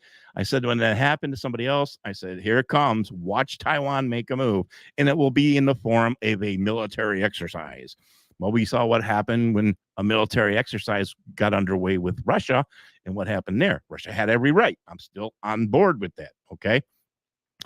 But again, some of the best rallies, some of the best podcast shows are people who have that knowledge and that wisdom and can do it completely off the cuff and deliver to you. And that's what Donald Trump did tonight. He does it all the time. I really appreciate it. Yes, right here. Cheryl Ann says, freestyling at its best. So, yeah, Biden can't even do his script. Look, I have a few more minutes, okay? I'm going to stay on here until like 8:30. It's 8:17 right now. If you guys have to go, I appreciate you tuning in. If anybody has questions right now, now's your opportunity to ask them in the comment section, or I'd like to address it. Or if you have a comment about the rally tonight, bring that up. I want to bring that up on the screen, okay? And for those of you who have to vote, I really appreciate you tuning in. It's been incredible because now on every single platform that I am able to stream to, your comments come up in a live feed and we're able to interact. One thing that I would like to do, I would love to do this because I've been looking into it. I want to have a call-in show, and we're not going to do it necessarily call in like a radio. I have the ability just at the whim. Okay. I'm still thinking how to do it exactly because I'd like to do the phone calls. You call in, but you're on video. So like I say to you in the comments, you know, if you have a question, I'd like to bring you on too. Bring you on for a few minutes, ask your question, we interact. And if you're comfortable with that being on, you can use your phone. You don't need a setup like mine. All you need is your little FaceTime on your phone. All right. And I could do it with anybody. All I do is provide you a little tiny link. It's like a telephone number. And you just hit the link and you'll be kicked into my green room on this platform. So that is something I would love to try next on the next podcast. One quick thing, since I still have your attention. Okay. This Saturday night, I've been asked to be a guest on this here Weekends with Jason Alburn. Okay. Jason is a independent media journalist. He's based in Australia. This is Sunday mornings over there. I believe at 10 a.m. I think it's 12 hours difference, 10 a.m. I will be on at 10 p.m. Saturday night Eastern here in the United States. I posted it on my social media pages. There's a link to tntradio.live, and you'll be able to tune in and listen and watch myself. So it's both listen, audio cast, radio, and myself. So it's an honor that I've been invited to be on the show. And I look forward to speaking with Jason this Saturday night at 10 p.m. Eastern. So if you can join me, by all means do so. All right. Bruce, here we go. Let's go to your questions. Bruce, do you have a guess on President Trump's pick for VP? I don't have anything solid or anything concrete. I have gone publicly to say, look, here's two people that are going to be in his administration. All right. It is going to be Kash Patel, whether he's the attorney general or what, I don't know, and General Michael Flynn. I am well aware of the people who talk about General Michael Flynn and they're leaning on the fence. I am not on the fence. I have never been on the fence, and I haven't fallen down that hole where people suck you dry and away from it. I want no part of that whatsoever. I'm completely convinced from day one of the Trump administration, when he walked into office, the first people the deep state went after, the first person besides Donald Trump, he was being sworn in on January 20th of 2021, 2017, and they were already impeaching. And they went right after Michael Flynn. That's a big flag right there. Why did they do that? And I'm a big supporter of General Flynn. Could he be a VP? I would not be surprised, and I would like it. I would like it a lot. So we'll see. We'll really see. Okay. Okay. This is a very good question right here. If Biden is not on the ballot, is there a time limit of when they can put a new Democrat candidate on the ballot? So I have told you my guess was late August. This is going to happen. If you saw yesterday here in my home state of Ohio, they announced that Joe Biden is looking like he will not be on the Ohio ballot because he has to register 90 days prior to the election. The administration wants to do it 75 days. So why would that little bit of time, which comes in August, that little bit of time make such a big deal of a difference? Okay. I remember now.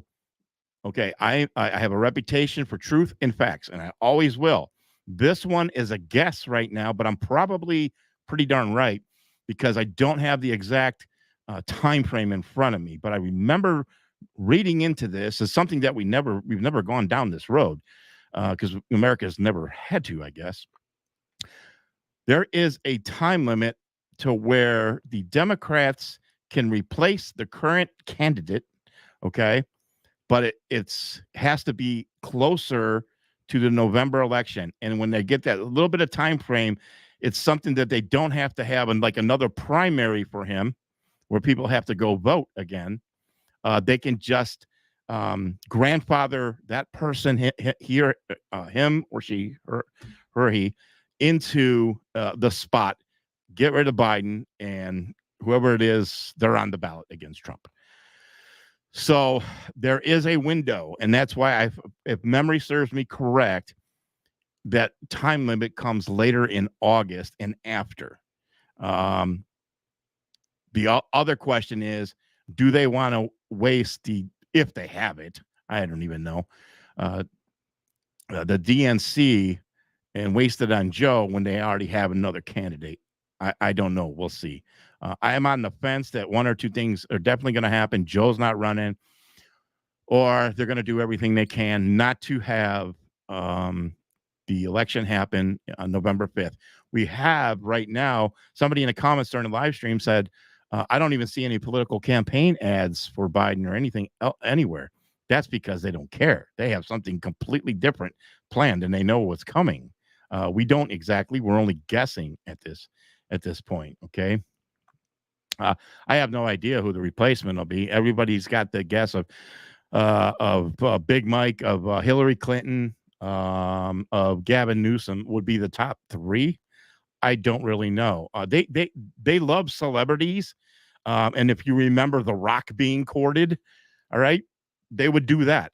All right. Just they love that limelight and they love their celebrities. They might do something crazy like that. I have no idea what they're going to do. They're all lunatics over there. So, yes, exactly. That's why they don't want to do it 90 days prior. And yes, and if you want to do the research for me afterwards, there's something there. I don't even remember where I seen it, but it was pretty credible. And I'm like, okay, that's making a lot of sense. And that's why, people were saying, I think it's going to be before August. And I kept saying no, because it doesn't fall into that time limit where they can usher someone in without having to have another primary or anything like that. So, all right. And of course, this is something that we've never experienced before. So we'll see. All right. Let's see what else we got here. That's do you have your website? The craziest thing. Yes, I do. And the website's there. We were just having a meeting today about that. It's coming. It's coming for sure. We're just taking our time. The reason it's a major delay because my website, all the guys and the engineers at Pop Talk run that website, and they do an incredible job. But after what happened, Pop Talk's up and running. By the way, go to poptalk.io. Please go over there and sign up. That is the alternative to Facebook. And you guys know that I'm not going to last on Facebook. So my website will be up soon. I know I said that a while back, but we had that major delay. They had to worry about Pop Talk first because they got hit like 100,000 people coming over there at one time. And there was a big disaster, but they got things working out again. All right. Let's see. Yeah. Well, then again, you don't know. He says Big Mike said they don't want to run, so we're safe on that one. You can't believe anything you say either. So there's that. All right. So what else? Somebody said in the comments too. Let me see. I marked this one. This is a good comment. I know what you were talking about. This one here. Where'd it go? 1 second. We're talking about the illegal. Trump was talking about the illegals. I had it, but I remember what here it is. This person said crime rates in Venezuela are down to near negligible. So this is true. This is something people need to look at. The crime rate in Venezuela has dropped tremendously. That's because they're coming here, and again, which opens up the door and the strong possibility of something very bad is about to happen in the United States as we go through the summer into early autumn here. So just stay tuned. And another thing too, is that on May 20th, 3 days ago, the presidency for Zelensky in Ukraine has lapsed. Okay. So they were supposed to have an election, but of course the presidential election was canceled come midnight on the 20th and by the 21st. And also he has declared martial law. So they hijacked the entire process there now I'm saying this for a reason because there's a possibility here. They hijacked the entire process. They used the war as an excuse for him to remain in power, which is just a CIA MI6 puppet. All right, that's what he is. He's ran by them. So martial law, and also, if you remember my report, it was maybe over a year ago that they and nobody paid any attention. I'm not saying you guys. I'm just saying in American media, nobody paid any attention. Well, they got rid of the other party. It's like if you woke up one day and you woke up and found out, well, we just decided to get rid of the Republican Party. I'm laughing, but it's a laugh of just unbelief. So that's what happened. So they got rid of the party. Now they're under martial law. They're keeping him in power. And are the Democrats thinking of something like that? Will something of a big magnitude? You just heard President Trump tonight talk about the danger that we're in and the people that are pouring into this country. Anything can happen. So will they use something like that? Will they inject martial law and say, well, we can't have a presidential election because it's too dangerous right now and we all need to stay home? So there's that possibility, okay? I know some of these possibilities seem very concerning. I know there are people out here who, with all respect, okay, I just know they are. You get very fearful very easily, all right? And again, I am not a fear-mongering channel. I'm just bringing you facts and bringing you my opinion based on current events and the landscape and the political landscape of the entire world at this point. So that's what I'm doing. All right. Blame it on the bird flu. And who knows? You know what? I'll be honest with you. I don't see it happening. I know we're seeing the headlines about the bird flu and everything else. I don't see it happening. Here's why I don't see it happening, because it's been done and everybody's hip to it. So I don't think they're going to be able to get over on the American people. Unfortunately, the only way they're going to be able to get over on people on that is to release something that is far worse than COVID, and that could be more deadlier and real. That would be just not good. So, and I don't see it happening. I just don't see it happening. So, yeah, Trump sure made sure we heard central casting. However, he took it further. It was grade 17. So I'll say this, we're at 8:30. So let me say this in closing. All right. And I know some of you heard me say this before. And he's talked about central casting. People talk about a movie. Some people really think that we're living in this movie and everything is absolutely scripted. That couldn't be more farther from not being the truth, because people are really dying. People are really suffering. All of us feel it economically at home. Okay. I really appreciate everybody. There's a lot of comments tonight I didn't bring up. One I did, who said, support me, donate, etc., etc. I know you can't. Okay. I get asked at least three times a week to donate somewhere to somebody else. I wish I could, because we're all struggling right now. And I get that. I look forward to the Maganomics. All right. Maganomics. And that was great tonight, because I personally have a great business plan going forward, because I have great faith that the economy is about to come roaring back. But we have this window right now that we need to get through. So we got to get through this time window of pretty much getting to January 20th of 2025 to where he's sworn in. That we need to get to that point and change things, because he's going to obviously close the border on day one, which is great. But then he's going to go ahead and gut everything. He's going to make sure the DOJ and the FBI, and that's why he's going to put in people like Kash Patel and General Flynn. People are scared. People are very scared. Why are these crazy billionaires building bunkers right now? Okay. Are they going to go high? Is it because they know something we don't on a grand scale of a false flag event? Or is it because they're afraid that when Donald Trump gets in, he's going to get his so-called retribution? It's amazing that these people are putting us on this of this. I'm just blown away at the names we get called. Right-wing extremist. I can't say the word. I'm on Facebook and stuff. The N-A-Z-I. We're a bunch of N-A-Z-Is.